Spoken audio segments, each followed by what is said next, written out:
ஹல்லேலூயா. கர்த்தர் தாமே மகிமைப்படுவாராக. ஆமென். இங்கே வந்திருக்கிற ஒவ்வொருவரையும் இயேசு கிறிஸ்துவின் நாமத்தில் வாழ்த்துகிறேன். கர்த்தர் உங்களோட பேசுவாராக. ஆமென், ஆமென். எடுத்து வாசிப்போம். அப்போஸ்தலர் 2ஆம் அதிகாரம் 17ஆம் வசனம் 18ஆம் வசனம். கடைசி நாட்களில் நான் மாம்சமான யாவர் மேலும் என் ஆவியை ஊற்றுவேன். அப்பொழுது உங்கள் குமாரரும் உங்கள் குமாரத்திகளும் தீர்க்க தரிசனம் சொல்லுவார்கள். உங்கள் வாலிபர் தரிசனங்களை அடைவார்கள். உங்கள் மூப்பர் சொப்பனங்களை காண்பார்கள். என்னுடைய ஊழியக்காரர் மேலும் என்னுடைய ஊழியக்காரிகள் மேலும் அந்நாட்களில் என் ஆவியை ஊற்றுவேன். கரங்களை தட்டி இந்த நல்ல வேளை கர்த்தருக்கு நன்றி செலுத்துவோமா? சொல்லப்பட்டது கடைசி நாட்களில் நான் மாம்சமான யாவர் மேலே என் ஆவியை ஊற்றுவேன். அப்பொழுது உங்கள் குமாரரும் உங்கள் குமாரத்திகளும் தீர்க்க தரிசனம் சொல்லுவார்கள். உங்கள் வாலிபர் தரிசனங்கள் அடைவார்கள். உங்கள் மூப்பர் சொப்பனங்களை காண்பார்கள். அல்லேலூயா, அல்லேலூயா. கடைசி நாட்களில் வாழ்ந்து கொண்டிருக்கிற பிரியமானவர்களே, இந்த நாளில் கர்த்தர் உங்களோடு பேசுகிறார். இயேசு கிறிஸ்து உங்களோடு பேசுகிறாரு. உங்கள் மேலே என் ஆவியை ஊற்றப் போகிறேன். நீங்கள் தீர்க்க தரிசனம் உரைக்கப் போகிறீர்கள். இந்த வருகிற நாட்களில் அற்புத அடையாளங்களை செய்யும்படியாக கர்த்தர் உங்களை மாற்றப் போகிறாரு. அற்புதங்களை செய்கிற வல்லமையில கர்த்தர் உங்களுக்கு கொடுக்க போறாரு. அதிசயம் செய்கிற வல்லமையில கர்த்தர் உங்களுக்கு கொடுக்க போகிறாரு. ஒருவேளை என்னால் முடியுமா, என்னால் தீர்க்க தரிசனம் சொல்ல முடியுமா, என்னால் அற்புதம் செய்ய முடியுமா, என்னால் அதிசயம் செய்ய முடியுமா, என்னால் இந்த காரியத்தை செய்ய முடியுமா என்று ஒருவேளை நீ தாங்கி கொண்டு இருக்கலாம். நீ கர்த்தர் உங்களோடு பேசுகிறாரு. கடைசி நாட்கள் மாம்சமான யாவர் மேலும் என் ஆவியை ஊற்றுவே. மாம்சத்தின் மேல கர்த்தருடைய ஆவியானவர் இறங்கி வர போகிறாரு. உங்க உடலில் ஆவியானவர் இறங்கி வர போகிறாரு. உங்க உடலில் ஆவியானவர் இறங்கி வந்துட்டாருன்னா அவர் செய்த காரியங்கள் பயங்கரமாக இருக்கும். ஹல்லேலூயா. நம்முடைய மாம்சம் பலவீனம் உள்ளது, ஆனா ஆவியோ உற்சாகமானது. பக்கத்தில் சொல்லுங்க, என்னோட மாம்சம் பலவீனம், ஆனா ஆவி உற்சாகமானது. அந்த ஆவி என் மேல இறங்கி வரப்போகிறது. என் மாம்சத்துல தேவ ஆவியானவர் இறங்கி வரும்போது தீர்க்க தரிசனம் உரைக்கிற வல்லமையை கர்த்தர் நம்ம கொடுக்க போறார். ஹல்லேலூயா. கர்த்தர் சமூகத்தில் உட்கார்ந்திருந்து அவர் மேல் வாஞ்சையா இருக்கிறவங்களுக்கு அவர் சகலத்தையும் செய்து முடிக்க வல்லவரா இருக்கிறாரு. அடுத்த வசனம் சொல்லப்படுது, என்னுடைய ஊழியக்காரர் மேலும் அந்த நாட்களில் என் ஆவியை ஊற்றுவேன். அப்பொழுது அவர்கள் தீர்க்க தரிசனம் சொல்வார்கள். பக்கத்தில் சொல்லுங்க, நீங்க தீர்க்க தரிசனம் உரைப்பதற்காக கர்த்தர் இந்த கடைசி காலத்தில் உங்களை தெரிந்து கொண்டிருக்கிறாரு. நீங்க சாதாரணமான விசுவாசியா அவர் உங்களை தெரிந்து கொள்ளவில்லை. உங்களை அற்புதம் செய்யும்படி உங்களை தெரிந்து கொண்டிருக்கிறாரு. உங்களை அதிசயம் செய்யும்படி உங்களை தெரிந்து கொண்டிருக்கிறாரு. அநேக ஜனங்களை சபைக்கு நேராக இழுத்து கொண்டு வரும்படி உங்களை தெரிந்து கொண்டிருக்கிறாரு. நீங்க சும்மா ஞாயிற்றுக்கிழமை வந்து உட்கார்ந்துக்கிட்டு 2 வசனத்தை கேட்டுட்டு வீட்டுக்கு போயிட்டு அடுத்த வாரம் ஞாயிற்றுக்கிழமை வந்து 2 வசனத்தை கேட்டு வீட்டுக்கு போடுவதற்கு உங்களை அழைக்கவில்லை. உங்களை அற்புதங்களை செய்யும்படியாக, அதிசயங்களை செய்யும்படியாக, வல்லமையுள்ள காரியங்களை செய்யும்படியாக, மரித்தவர்கள் உயிரோடு எழுப்பும்படியாக, சாவுக்கு ஏதுவான இருக்கிறவங்களை உயிர் மீட்டு எழுப்பும்படியாக அவர் நம்மளை தெரிந்து கொண்டிருக்கிறார். ஹல்லேலூயா, ஹல்லேலூயா. பக்கத்தில் சொல்லுங்க, அவர் என்னை தெரிந்து கொண்டிருக்கிறாரு. சாதாரணமான வேலைக்காக என்னை தெரிந்து கொள்ளவில்லை, அசாதாரணமான வேலைக்காக என்னை தெரிந்து கொண்டிருக்கிறாரு. சாதாரண வேலைக்காக என்னை தெரிந்து கொள்ளவில்லை, அவர் பெரிய காரியங்களை என்னை கொண்டு செய்யும்படியாக அவர் என்னை தெரிந்து கொண்டிருக்கிறார். ஹல்லேலூயா, ஹல்லேலூயா. பக்கத்தில் சொல்லுங்க, அவர் என்னை தெரிந்து கொண்டதுக்கு நோக்கம் என்னை கொண்டு ஏதோ ஒரு திட்டத்தை அவர் வச்சிருக்கிறாரு. என்னை கொண்டு ஏதோ ஒரு காரியத்தை செய்ய அவர் ஏற்படுத்தி இருக்கிறாரு. அவர் என்னை தெரிந்து கொண்டதுக்கு நோக்கம் சாதாரணமான நோக்கம் இல்லை, ஏதோ எனக்குள்ள அவர் வச்சிருக்கிறாரு. அதை நான் விசுவாசிக்கிறேன்னு சொல்லுவோம். ஆமென், ஆமென். விசுவாசிக்கணும். ஆமென் சொல்லுவோம். ஆமென், ஆமென். விசுவாசம் இல்லாமல் யாரும் இருக்காதீங்க. விசுவாசத்தோடு நடக்க ஆரம்பிங்க. நீங்க செய்யறது பயங்கரமா இருக்கும். இன்னொரு வசனத்தை எடுத்து வாசிப்போம். மத்தேயு 16ஆம் அதிகாரம் 24ஆம் வசனம். மத்தேயு 16:24. மாம்சமான யாவர் மேலும் ஆவியை ஊற்றுவேன். அந்த மாம்சம் எப்படிப்பட்டதாக இருக்க வேண்டும் என்பதை குறித்து தான் இன்னைக்கு நம்ம பார்க்க போகிறோம். நம்முடைய மாம்சத்தை நம்ம எப்படி வைத்துக் கொள்ள வேண்டும், நம்முடைய மாம்சம் எப்படிப்பட்டதாக நடக்க வேண்டும் என்பதை பார்க்க போகிறோம். எடுத்து வாசிப்போம். மத்தேயு 16ஆம் அதிகாரம் 24ஆம் வசனம். அப்பொழுது இயேசு தம்முடைய சீஷர்களை நோக்கி, ஒருவன் என்னை பின்பற்றி பின்பற்ற வர விரும்பினால் அவன் தன்னைத்தான் வெறுத்து தன் சிலுவையை எடுத்துக்கொண்டு என்னை பின்பற்ற கடவன் தன் ஜீவனை ரட்சிக்க விரும்புகிறவன் அதை இழந்து போவான் என் நிமித்தமாக தன் ஜீவனை இழந்து போகிறவன் அதை கண்டடைவான். ஹல்லேலூயா, ஹல்லேலூயா. ஒருவன் என்னை பின்பற்றி வர விரும்பினால் அவன் தன்னைத்தான் வெறுத்து தன் சிலுவை எடுத்துக்கொண்டு என்னை பின்பற்ற கடவன். இந்த கடைசி காலத்தில் அற்புதம் செய்ய வேண்டும் என்றால், கடைசி காலத்தில் வல்லமை உங்கள் மேல் ஊற்றப்பட வேண்டும் என்றால், உங்க சிலுவை எடுத்துக்கொண்டு இயேசுவின் பின்னாடி நடக்க ஆரம்பிக்க வேண்டும். இயேசுவுடைய காரியங்களை செய்ய ஆரம்பிக்க வேண்டும். அவர் இந்த உலகத்தில் என்ன செய்தாரோ அதே போல நம்மளும் மாம்சத்துக்கு விரோதமாக நடக்காமல், மாம்சத்துக்கு விரோதமாக காரியங்களை செய்யாமல் தேவனுக்கு ஏற்ற காரியங்களை செய்ய ஆரம்பிக்க வேண்டும். மாம்சம் நம்மளை பாவத்துக்குள்ளாக கொண்டு போகும், மாம்சம் நம்மளுக்கு பொய்யின் விரோதமாக கொண்டு போகும். மாம்சம் இந்த காரியத்தை செய்ய என்று சொல்லு, மாம்சம் இந்த காரியத்தை இதை பண்ணு என்று சொல்லு, இந்த மாம்சம் கடன் வாங்குன்னு சொல்லு, இந்த மாம்சம் இவனை தவறா பேசு என்று சொல்லு. இந்த மாம்ச செயல்களை பார்த்தோம்னா துரு ஆலோசனை கொடுக்கிறதாக இருக்கும். இந்த மாதிரி மாம்சத்தில் ஆவியானவர் இறங்கி வர மாட்டாரு. அவர் சொல்றாரு, நீ மாம்சத்தை ஒடுக்கி ஆவிக்குள்ள செயல்பட ஆரம்பிக்கணும். ஹல்லேலூயா, ஹல்லேலூயா. சொல்லப்படுது, அப்பொழுது இயேசு தன்னுடைய சீஷர்களை நோக்கி, ஒருவன் என்னை பின்பற்றி வர விரும்பினால் அவன் தன்னைத்தான் வெறுத்து தன் சிலுவை எடுத்துக்கொண்டு என்னை பின்பற்ற கடவன். முதலாவதாக நம்மளை நாமளே வெறுக்க வேண்டும். நம்முடைய அழகை நாமல் வெறுக்க வேண்டும். நம்முடைய சௌந்தரியத்தை நாம் வெறுக்க வேண்டும். நம்ம இருக்கிற காரியங்களை வெறுக்க வேண்டும். ஏன் வெறுக்க வேண்டும் என்றால், இந்த அழகு நம்மளை மேன்மை உள்ளதாக இருக்கும் என்று எண்ணி நம்ம இடறி விழுவதற்கு இது ஒரு பெரிய காரியமாய் மாறிவிடும். நம்முடைய முகத்தை பார்த்து நம்ம அழகுள்ளவர் என்று எண்ணும் போது, நம் முகத்தை பார்த்து 4 பேர் நம்மளை மதிக்கணும் என்று எண்ணும் போது, நம் முகத்தை பார்த்து பலர் நம்மளை மதிக்கணும் என்று எண்ணும் போது நம்ம ஆட்டோமேட்டிக்கா கீழே விழுக ஆரம்பிச்சிடும். கர்த்தர் அதற்காக நம்மை தெரிந்து கொள்ளவில்லை. ஒருவேளை அழகு இல்லாமல் இருந்தாலும் வல்லமை இருந்தா உலகமே உங்களை திரும்பி பார்க்கு. ஒருவேளை அழகு இல்லாமல் கிருபை உங்களுக்கு இருந்தா உலகமே உங்களை திரும்பி பார்க்கிற அளவுக்கு அவர் உங்களை அழகுள்ளவரா மாற்ற வல்லவராக இருக்கிறார். ஹல்லேலூயா. அவன் தன் சிலுவை எடுத்து தன்னை பின்பற்ற கடவன். இயேசு எப்படி பின்பற்றினாரு? இயேசு எவ்வளவு பெரிய காரியங்களுக்குள் நடந்து சென்றாரு, எவ்வளவு பெரிய வழிகள் மத்தியில் நடந்து போனாரு, எவ்வளவு பெரிய போராட்டத்தில் மத்தியில் நடந்து போனாரு. எல்லா சீசர்கள் நடக்கும்போது அவரும் நடந்து சென்றார். எல்லா சீசர்களும் ஓடும் போது அவரும் ஓடினாரு. எல்லா சீசர்களும் மறைந்து கொண்டிருக்கும் போது அவரும் ஒரு சில இடங்களில் தன்னை மறைத்து கொண்டாரு. எல்லா வல்லமைகளும் இயேசு கிறிஸ்துவுக்கு இருந்தும், எல்லா அதிகாரங்களும் இயேசு கிறிஸ்துவுக்கு இருந்தும், எப்படி நடக்க வேண்டும், எப்படி நடக்க கூடாது, யாருக்கிட்ட எப்படி பேச வேண்டும், யாருக்கிட்ட எப்படி பேசக்கூடாது, எங்க வல்லமையை வெளிப்படுத்த வேண்டும், எங்க வல்லமையை வெளிப்படுத்த கூடாதுங்கிற அந்த கிருபையை இயேசு கிறிஸ்து பெற்றிருந்தார். சகலத்தையும் ஆளுவதற்கு தனக்கு அதிகாரம் இருந்தாலும் சமயத்துக்கு ஏற்றபடி இயேசு கிறிஸ்து கிரியை செய்தார். பக்கத்தில் சொல்லுங்க, சமயத்துக்கு ஏற்றபடி நம்ம மாம்சம் கிரியை செய்யுதா? சமயத்துக்கு ஏற்றபடி நம்ம பேசுகிறோமா? சமயத்துக்கு ஏற்றபடி நம்ம ஓடுகிறோமா? சமயத்துக்கு ஏற்றபடி நம்ம நடந்து கொண்டு இருக்கிறோமா? பக்கத்தில் சொல்லுங்க, மாம்சமான யாவர் மேலு இந்த மாம்சத்து மேல கர்த்தருடைய ஆவி வரணும்னா தன்னைத்தானே வெறுத்து சிலுவை எடுத்து இயேசு பின்னாடி நடக்கணும். அவர் எப்படி தன்னைத்தானே வெறுத்தாரோ, அவர் எப்படி சகல வல்லமைகளை தனக்குள்ளே வைத்து கொண்டு பரிசேர் சதிசேர் மடி ஓட வேண்டிய இடத்துல ஓடியும், பதுங்க வேண்டிய இடத்துல பதுங்கியும், பேச வேண்டிய இடத்துல பேசியும், நடக்க வேண்டிய இடத்துல நடந்தும் எப்படி இருந்தாரோ அதுபோல நாமளும் என்ன செய்ய வேண்டும்? நடக்க ஆரம்பிக்கணும். இன்னொரு வசனத்தை கொடுத்து எடுத்து வாசிப்போம். மத்தேயு 10ஆம் அதிகாரம் 38ஆம் வசனம். தன் சிலுவையை எடுத்துக்கொண்டு என்னை பின்பற்றாதவன் எனக்கு பாத்திரன் அல்ல. அப்போ உங்களுடைய நுகத்தையும் உங்களுடைய செயல்களையும் இயேசுவுக்காக நீ அடிக்கப்படுகிறதையும், இயேசுவுக்காக நீ காயப்படுகிறதையும், இயேசுவுக்காக நீ புறக்கணிக்கப்படுகிறதையும், இயேசுவுக்காக நீ எச்சல் துப்புவதை வாங்குவதையும், இயேசுவுக்காக ஏதோ ஒரு காரியத்தை செய்து நீ அசிங்கப்பட்டாலும் எதை விடக்கூடாது? சொல்லுங்க, வாசிங்க, என்ன எழுதப்பட்டிருக்குது? தன் சிலுவை எடுத்துக்கொண்டு என்னை பின்பற்றாதவன். இவ்வளோ பிரச்சனை போராட்டத்தின் மத்தியில் நீங்க வழி விலகி போனீங்கன்னா, மாம்சத்தை படி கேட்க ஆரம்பிச்சீங்கன்னா அவரை பின்பற்றாதவர்களாக மாறிவிடுவீர்கள்.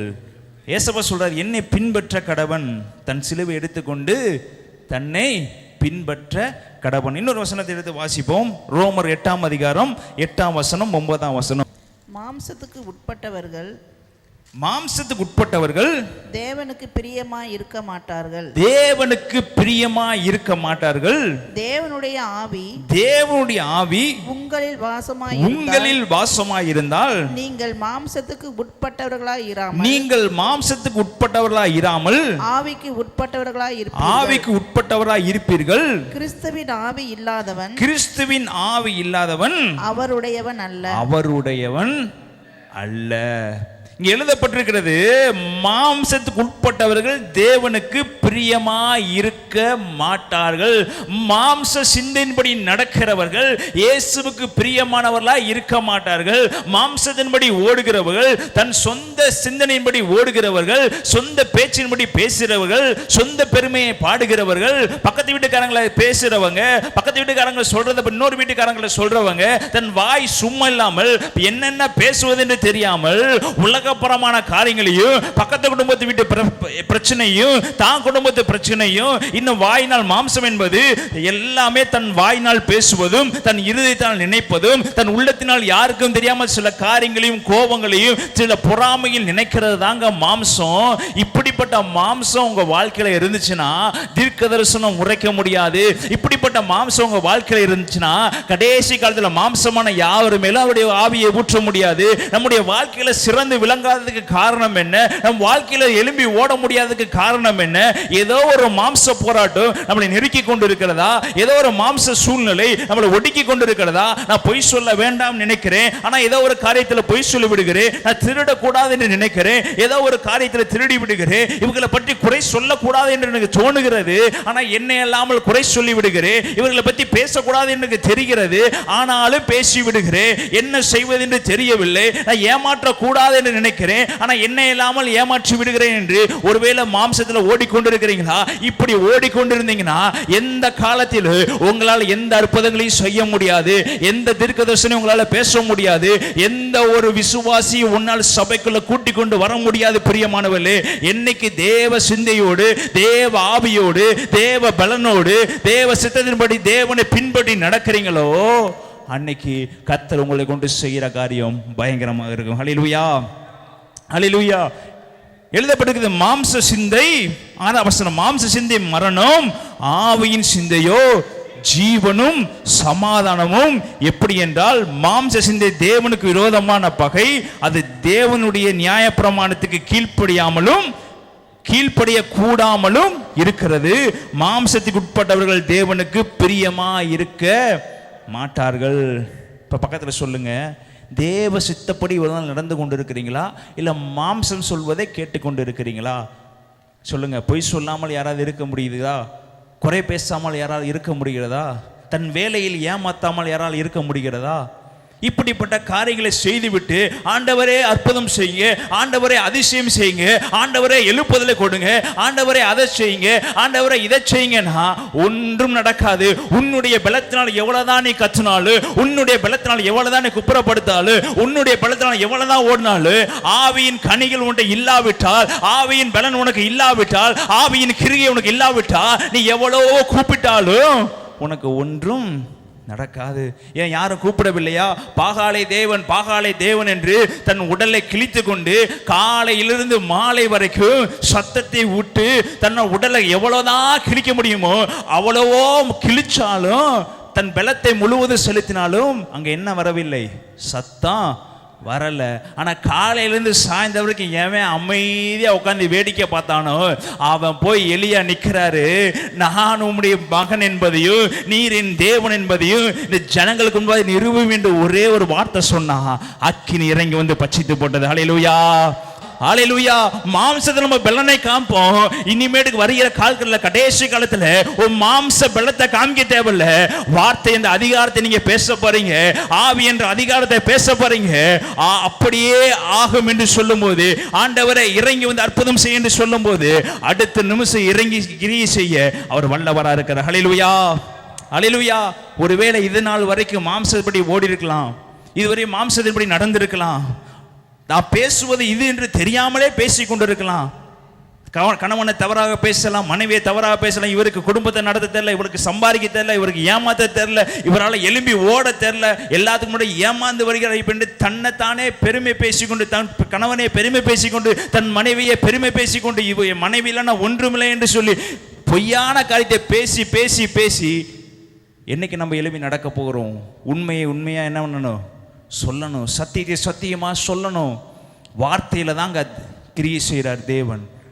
ஆதியிலே வார்த்தை இருந்த அந்த வார்த்தை தேவனாக இருந்தது. அந்த வார்த்தை தேவனிடத்தில் இருந்து வெளிப்பட்டது. இயேசு கிறிஸ்து வார்த்தையை ஜனங்கள் முன்னாடி 3 நாள் மலையில பேசி கொண்டிருந்தாரு. ஒரு ஜனங்களுக்கு சோறு உண்டாகவில்லை, ஒரு ஜனங்களுக்கு பலவீனம் உண்டாகவில்லை, ஒரு ஜனங்களுக்கும் பசி என்பதே இல்லை. அங்க வெளிப்பட்டது எல்லாம் வார்த்தை மாத்திரம்தான். அந்த வார்த்தையை கர்த்தர் இன்னைக்கு உன் வாயில வைக்கிறார். ஹல்லேலூயா, ஹல்லேலூயா. மாம்ச சிந்தை மரணம். எழுதப்பட்டிருக்கிற 6ஆம் வசனம், மாம்ச சிந்தை மரணம், ஆவியின் சிந்தையோ ஜீவனும். ஜீவனும். அப்ப அந்த ஜீவன் நம்முடைய வாழ்க்கைக்குள்ள வரும்போது, அந்த ஜீவன் நம்மளுடைய இருதயத்துக்குள்ள வரும்போது, ஆட்டோமேட்டிக்கா உங்களோட வாயிலிருந்து வருகிற வார்த்தைகளும் ஜீவனுள்ள வார்த்தைகளா வெளிப்பட ஆரம்பிக்கும். ஹல்லேலூயா, ஹல்லேலூயா. மாம்சத்துல போராடுறதை விட்டுருங்க, ஆவியில போராட ஆரம்பிங்க. மாம்சத்துல போராடினீங்கன்னா பலவீனம் உங்களை தொடர்ந்து பிடிக்கும். மாம்சத்துல எழும்பி நீங்க ஜெபம் பண்ணீங்கன்னா, மாம்சத்துல நடக்க ஆரம்பிச்சீங்கன்னா பலவீனம் உங்களை பிடித்து கொள்ளு. உங்களால் எந்த நாள் எழும்ப முடியாது. இன்னும் 1/2 மணி நேரம் கழிச்சு எழும்ப நினைப்பீங்க, எழும்ப முடியாது. இன்னும் 1 வாரம் கழிச்சு எழும்ப நினைப்பீங்க, எழும்ப முடியாது. இன்னும் 1 வருஷம் கழிச்சு எழும்ப நினைப்பீங்க, எழும்ப முடியாது. மாம்சம் நம்மளை பலவீனப்படுத்தி கொண்டே இருக்கு, ஆனா ஆவியோ நம்மளை உற்சாகப்படுத்தி கொண்டே இருக்கும். ஹல்லேலூயா, ஹல்லேலூயா. பக்கத்தில் சொல்லுங்க, நான் நீ ஆவியில் நடக்க போகிறேன். ஏன்னா அவர் எனக்கு மாம்சமான யாவர் மேல ஊற்றப்படுகிற ஆவியை அவர் என் மேல ஊற்றப் போகிறார். ஹல்லேலூயா, ஹல்லேலூயா. இன்னொரு வசனத்தை வாசிப்போம். கலாத்தியர் 5ஆம் அதிகாரம் 16ஆம் வசனம், பக்கம் 261. இன்னும் நான் சொல்லுகிறது என்னவென்றால், ஆவிக்கு ஏற்றபடி நடந்து பின்னும் நான் சொல்லுகிறது என்னவென்றால், ஆவிக்கு ஏற்றபடி நடந்து கொள்ளுங்கள். ஆவிக்கேற்றபடி நடந்து கொள்ளுங்கள். அப்பொழுது மாம்ச இச்சையை நிறைவேற்றாதிருப்பீர்கள். அப்பொழுது மாம்ச இச்சையை நிறைவேற்றாதிருப்பீர்கள். இனி நடக்கும்போது எவர்களுக்கு ஏற்ற மாதிரி நடக்க வேண்டுமா?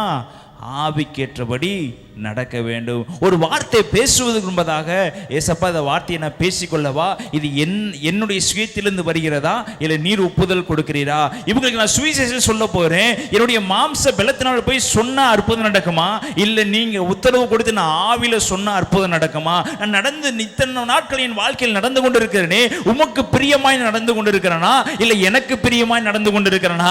இவ்வளவு நாள் நான் வேத வாசித்து கொண்டிருக்கேனே, எனக்கு பிரியமாய் நடந்து பிதாவாகிய தேவனுக்கு பிடித்த மாதிரி நடந்து கொண்டிருக்கிறீங்களா, இல்லை இதெல்லாம் டெய்லி ஒரு அதிகாரம் படிக்கணும் என்று படித்துக் கொண்டிருக்கிறீங்களா? உன்னுடைய மாம்ச கிரியைகள் பைபிள் படிக்கும்போது நடந்து கொண்டிருக்கிறதா, இல்லை தேவனுடைய நீதி உங்க பைபிள் நடந்து கொண்டிருக்கிறதா?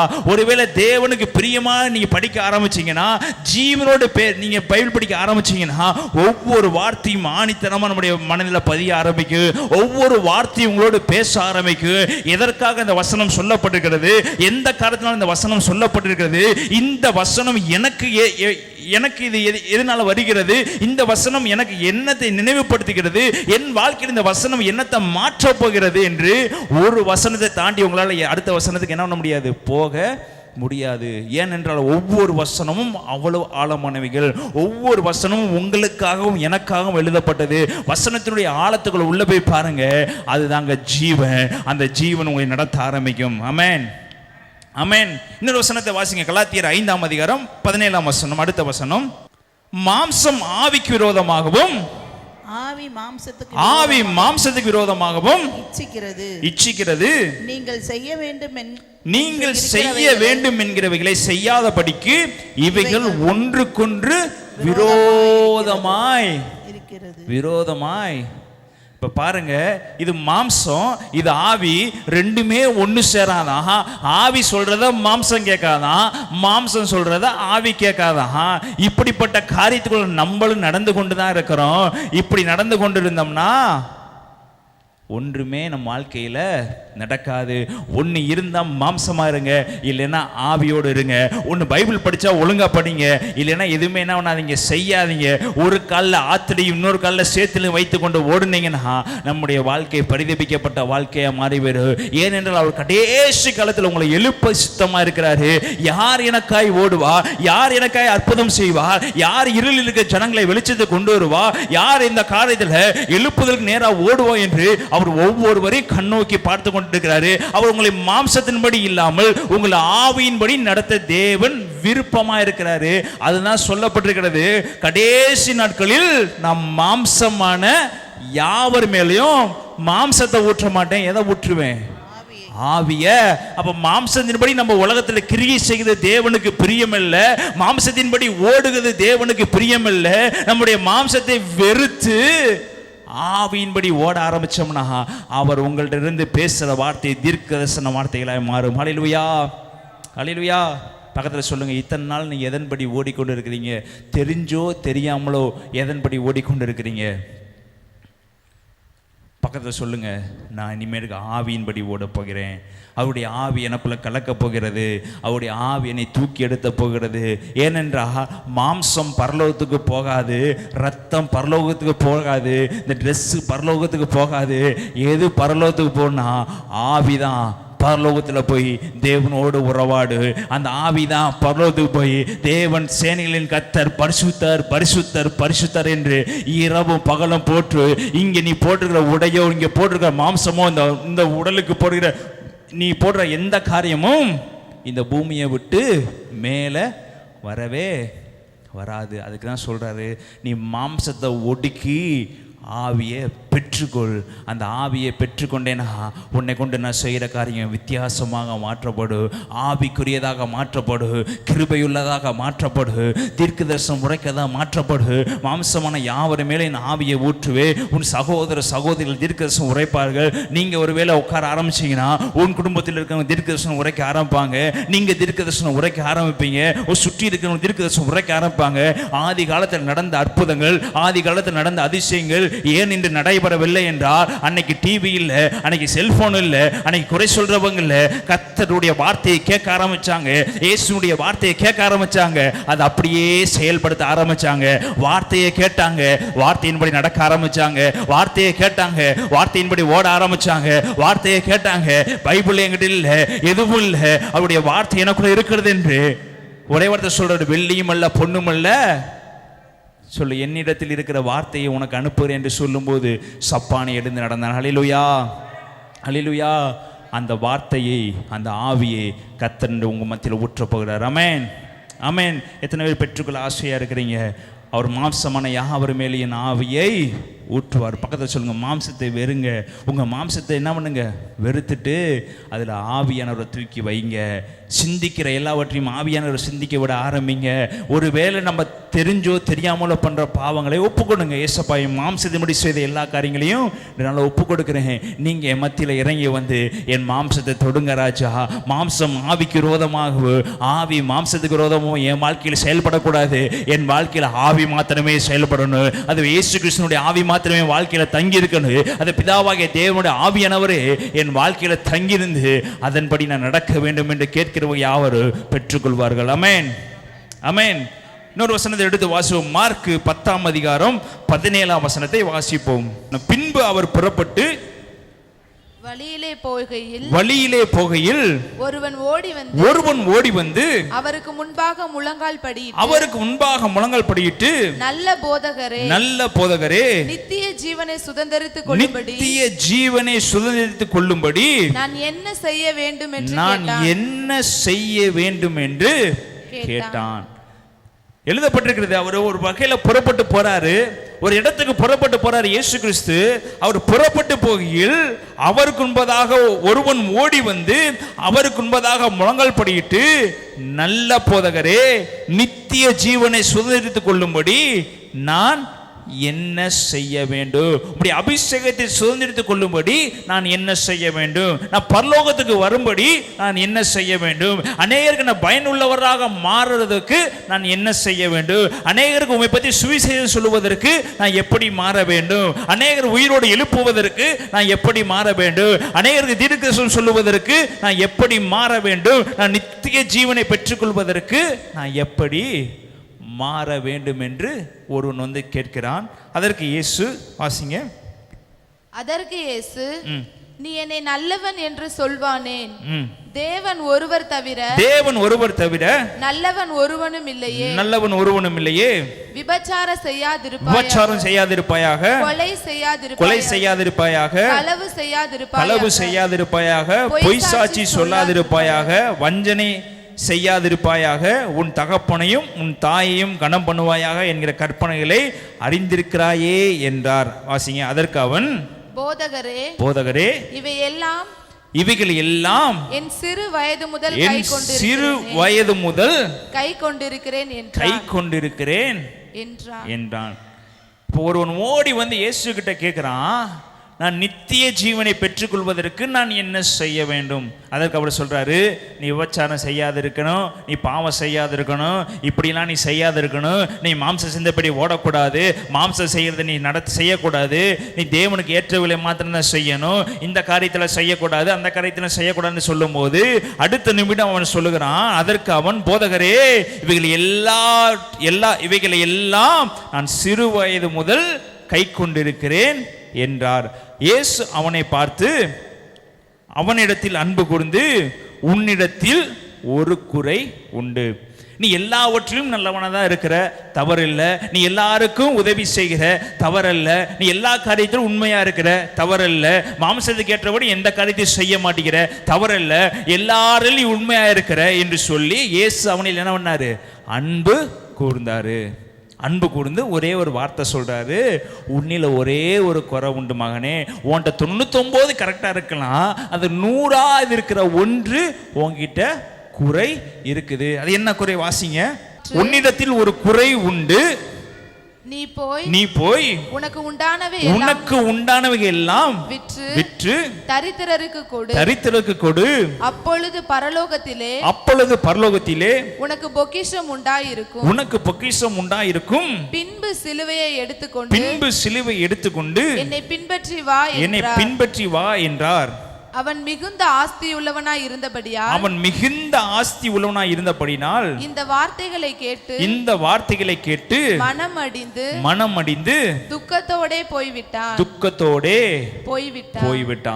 இப்ப இயேசு சொல்றாரு, ஏசப்பா சொல்றாரு, உன்கிட்ட எல்லாமே கரெக்டா இருக்குப்பா, 99 கரெக்டா இருக்கு நீ சொல்லிட்ட, ஆனா உன்கிட்ட ஒரே ஒரு குறை இருக்குது. உன் ஆஸ்தியில என்ன சொல்றாரு? உனக்கு உண்டானவை எல்லாம் விற்று தரித்திரருக்கு கொடு, அப்பொழுது பரலோகத்திலே உனக்கு பொக்கிஷம் உண்டாயிருக்கும். பின்பு சிலுவை எடுத்துக்கொண்டு என்னை பின்பற்றி வா. அப்ப அவன் மிகுந்த ஆஸ்தி உள்ளவன், அவன் ஏழைகளுக்கு கொடுக்கிறதுக்கு அவனால முடியும், ஏழைகளுக்கு உதவி செய்வது அவனால முடியும்.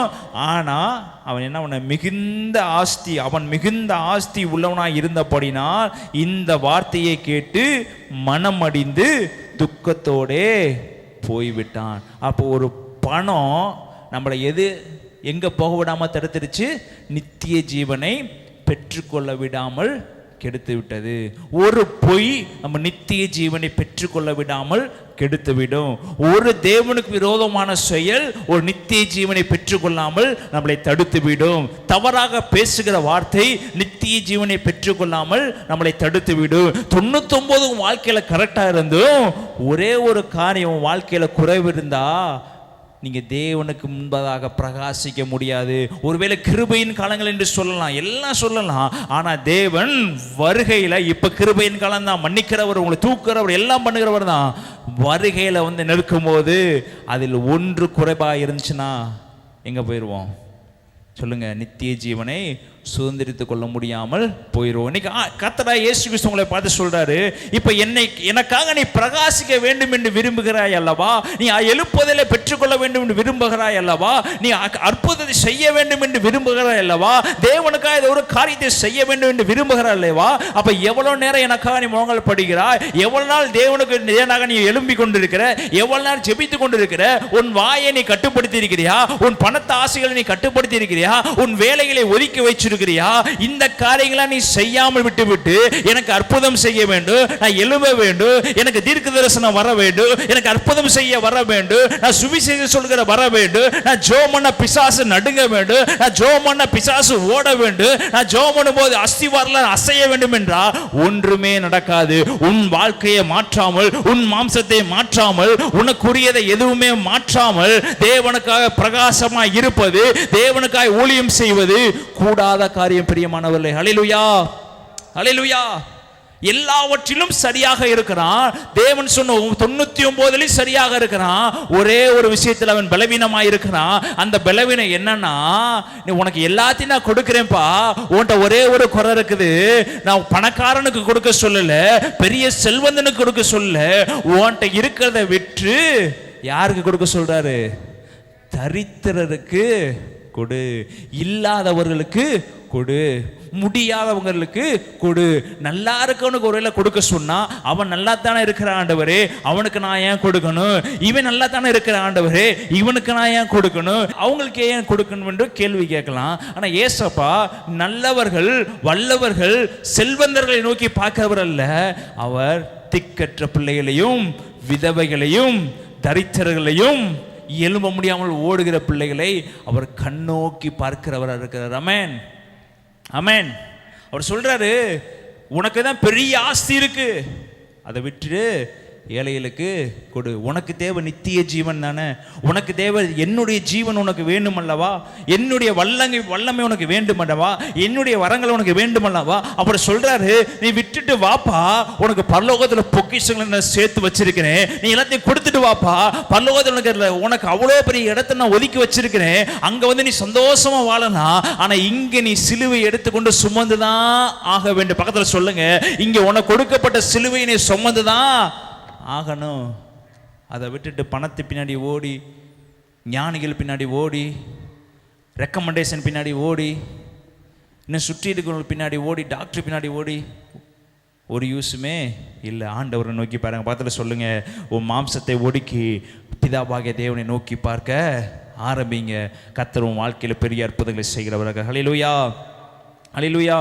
அவன் ஆசையா ஓடி வருகிறான், தேவனுக்கு நேராக ஓடணும், தேவனுடைய சுவிசேஷத்தை சொல்லணும், நித்திய ஜீவனை பெற்றுக்கொள்ள வேண்டும் என்று ஒரு எந்த எண்ணத்தில் வந்தான் என்று தெரியல. ஆனால் பெற்றுக்கொள்ள வேண்டும் என்ற ஆசை அவனுக்கு இருந்துச்சு. ஆனால் பெற்றுக்கொள்வதற்குரிய ஞானம் அவனுக்கு என்னெல்லாம் போயிடுச்சு. தனக்கு இருக்கிறதை விடும் என்று சொல்லும்போது அவனால் அதை விடுவதற்கு மனது இல்லாமல் போயிடுச்சு. ஆனால் நீங்கள் எவ்வளோ பேர் இழந்து வந்திருக்கிறீங்க, எவ்வளோ பேர் இயேசுவுக்காக காயப்பட்டு வந்திருக்கீங்க, இயேசு எவ்வளோ பேர் உங்கள் சுற்றி இருக்க ஜனங்கள்லாம் வெறுத்துட்டு இயேசு தான் தெய்வம் என்று வந்திருக்கிறீங்க.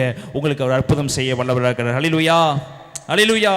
இன்னொரு வசனத்தை வாசிப்போம். பைபிளில் என்ன காரியம் நடக்குது என்று வாசிப்போம். யாத்திரையாகமம் 14ஆம் அதிகாரம் 10ஆம் வசனத்திலிருந்து 12ஆம் வசனம் வரைக்கும். பார்வோன் சமீபித்து வருகிற போது இஸ்ரவேல் புத்திரர் தங்கள் கண்களை ஏறெடுத்து பார்த்து எகிப்தியர் தங்களுக்கு பின்னே வருகிறதை கண்டு மிகவும் பயந்தார்கள். அப்பொழுது இஸ்ரவேல் புத்திரர் கர்த்தரை நோக்கி கூப்பிட்டார்கள். அன்றியும் அவர்கள் மோசேயை நோக்கி, எகிப்திலே பிரேத குழிகள் இல்லை என்றா வனாந்தரத்தில் சாகும்படிக்கு எங்களை கொண்டு வந்தீர்? நீர் எங்களை எகிப்திலிருந்து புறப்பட பண்ணினதினால் எங்களுக்கு இப்படி செய்தது என்ன? நாங்கள் எகிப்திலே இருக்கும்போது நாங்கள் எகிப்தியருக்கு வேலை செய்ய எங்களை சும்மா விட்டுவிடும் என்று சொன்னோம் அல்லவா? நாங்கள் வனாந்தரத்திலே சாய்கிறதை பார்க்கிலும் எகிப்தியருக்கு வேலை செய்கிறது எங்களுக்கு நலமா இருக்குமே என்றார்கள். இப்ப பிதாவாகிய தேவன் யாருக்காக இந்த காரியத்தை செய்தாரு? எகிப்தில் இஸ்ரவேல் ஜனங்கள் கஷ்டத்தையும் கண்ணீரையும் அடிமைத்தனத்தையும் கொத்தடிமைகளாக என்ன பண்ணாங்க? எகிப்திய நாட்டில் இருந்தாங்க.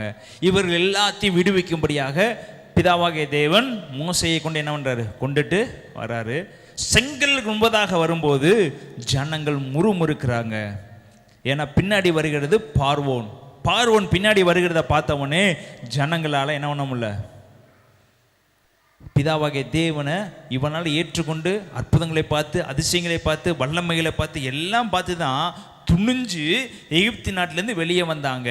அந்த துணிவு எங்கே போய் நின்று வச்சு, செங்கல் முன்னாடி போன உடனே, செங்கடலை பார்த்த உடனே முன்னாடி போவதற்கு வழி இல்லை, பின்னாடி பார்த்தா யார் இருக்கிறா, பார்வோன் இருக்கிறார் என்று தெரிஞ்ச உடனே ஜனங்கள் யாரை பார்த்து முறுமுறுக்கிறாங்க, மோசையை பார்த்து முறுமுறுக்கிறாங்க.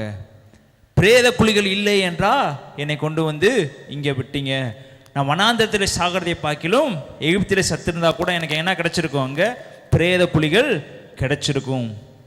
அப்போ நம்மளும் இதே போல தான் நடந்து கொண்டிருக்கோம். பிதாவாகிய தேவனுடைய சமூகத்தில் நடந்து கொண்டிருக்கிறோம். முன்னாடி ஒரு செங்கடல் போல ஒரு பிரச்சனை நம்ம வாழ்க்கையில் இருக்கிறது, பின்னாடி ஒரு பிரச்சனை இருக்கிறது. இந்த சமயத்தில் நம்ம தேவனை நோக்கி பார்க்கிறோமா, இல்லை மாம்சத்தை நோக்கி பார்க்கிறோமா, நம்முடைய மூளை சொல்கிறத பார்க்கிறோமா, இல்லை தேவனுக்காக காத்திருக்கிறோமா? தேவனுக்காக காத்திருக்கிறது இதயத்தை இழைக்க பண்ணும், ஆனால் விரும்புகிறது வரும்போதோ அது ஜீவ விருட்சகத்தை போல இருக்கும். இப்போ இக்கட்டான சூழ்நிலை வரும்போது நமக்கு என்ன தோணுகிறது, தேவனை முறுமுறுக்க ஆரம்பிக்கிறோம். இஸ்ரவேல் ஜனங்கள் எகிப்தியரை விட்டு வெளியே வந்தாங்க, எகிப்து தேசத்திலிருந்து வெளியே வந்தாங்க, தேவனை ஆராதிச்சாங்க, தேவன் நமக்கு அற்புதம் செய்தான்னு நினைச்சாங்க, தேவன் நமக்கு விடுதலையாக்கி கூட்டிட்டு போறான்னு நினைச்சாங்க. ஆனா எது விட்டுட்டு வர மறந்து போனாங்கன்னா, சுயங்களை விட்டுட்டு வர மறந்து போனார்கள், மாம்சத்தை விட்டுட்டு வர மறந்து போனார்கள். அந்த எகிப்து தேசத்துல பிரேத கலர்களை விட்டுட்டு வர்றதுக்கு என்ன பண்ண போறாங்க, மறந்து போய் சொல்றாங்க. மோசையை பார்த்து, பிரேத குழிகள் இல்லை என்றா என்னை இங்கே கொண்டு வந்து நிப்பாட்டினீர். அதுக்கப்புறம் மோசை சொல்றாரு, அற்புதம் செய்கிறார், அதிசயம் செய்கிறார். இன்னொரு வசனத்தை வாசிப்போம் அடுத்த அதிகாரத்தில். அதை யாத்திரையாமம் 16ஆம் அதிகாரம் 1ஆம் வசனம். இன்னும் ஜனங்கள் என்ன பண்றாங்கன்னு பார்ப்போம். இஸ்ரவேல் புத்திரராகிய சபையார் எல்லாரும் ஏலிமை விட்டு பிரயாணம் பண்ணி எகிப்து தேசத்திலிருந்து புறப்பட்ட இரண்டாம் மாதம் 15ஆம் தேதியிலே ஏலிமுக்கு சீனாய்க்கும் நடுவே இருக்கிற சீன் வனாந்திரத்தில் சேர்ந்தார்கள். அந்த வனாந்திரத்திலே இஸ்ரவேல் புத்திரராகிய சபையார் எல்லாரும் மோசேக்கும் ஆரோனுக்கும் விரோதமாக முறுமுறுத்து நாங்கள் இறைச்சிக்கு பாத்திரங்கள் அண்டையிலே உட்கார்ந்து அப்பத்தை திருப்தியாய் சாப்பிட்ட எகிப்து தேசத்திலே கர்த்தரின் கையால் செத்து போவோமே ஆனால் தாவில்லை. இந்த கூட்டம் முழுவதையும் பட்டியலினால் கொல்லும்படி நீங்கள் எங்களை புறப்பட பண்ணி இந்த வனாந்திரத்திலே அழைத்து வந்தீர்களே என்று அவர்களிடத்தில் சொன்னார்கள். இப்போ எகிப்திலிருந்து வெளியே வர்றாங்க, செங்கல் முன்னாடி நிற்கிறாங்க.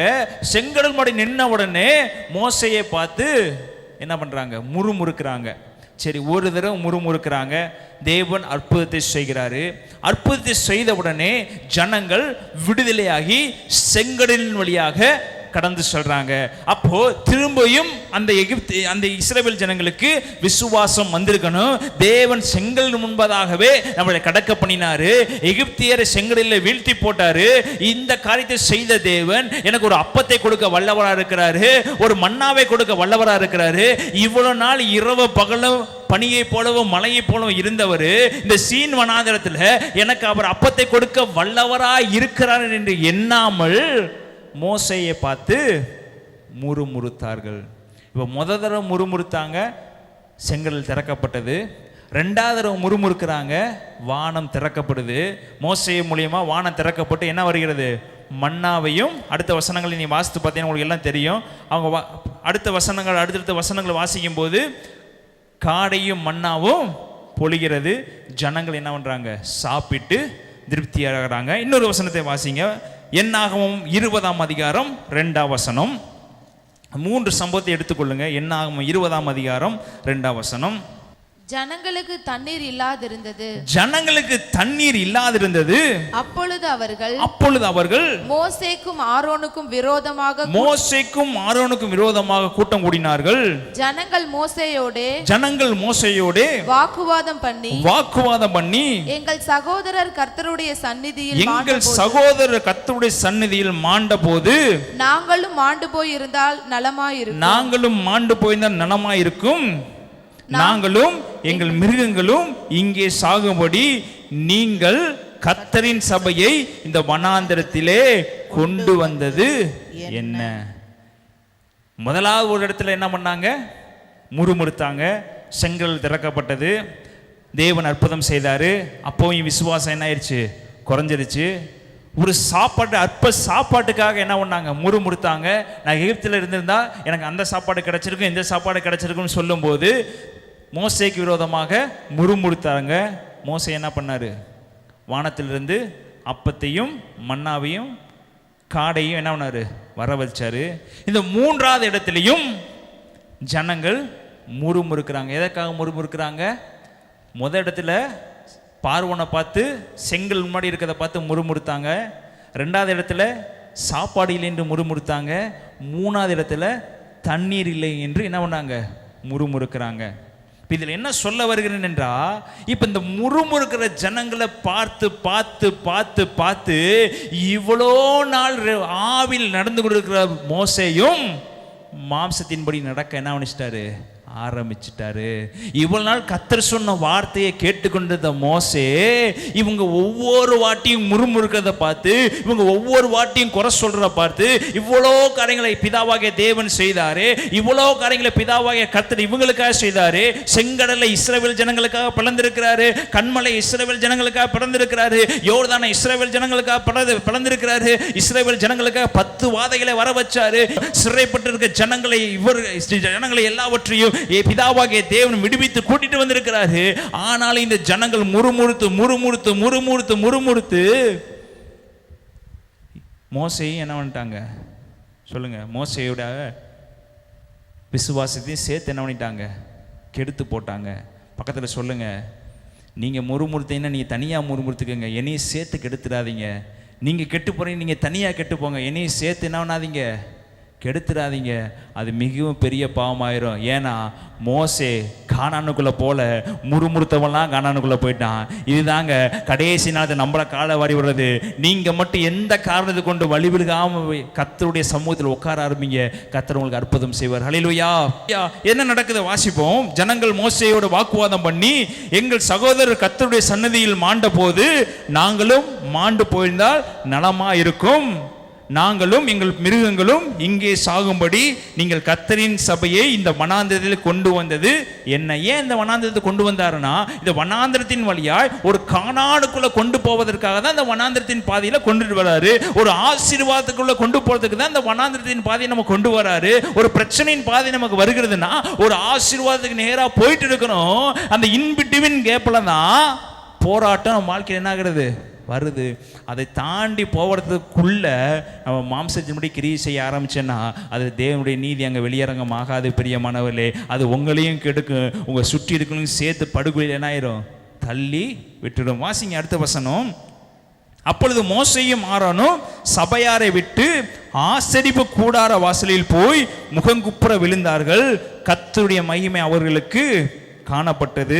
கர்த்தர் மோசேயை நோக்கி, நீ கோலை எடுத்துக்கொண்டு நீயும் உன் சகோதரனாகிய ஆரோனும் சபையாரை கூட்டி வரச் செய்து அவர்கள் கண்களுக்கு முன்பே கண்மலையை பார்த்து பேசுங்கள், அப்பொழுது அது தண்ணீரிடத்தில் உள்ள தண்ணீரை கொடுக்கும்.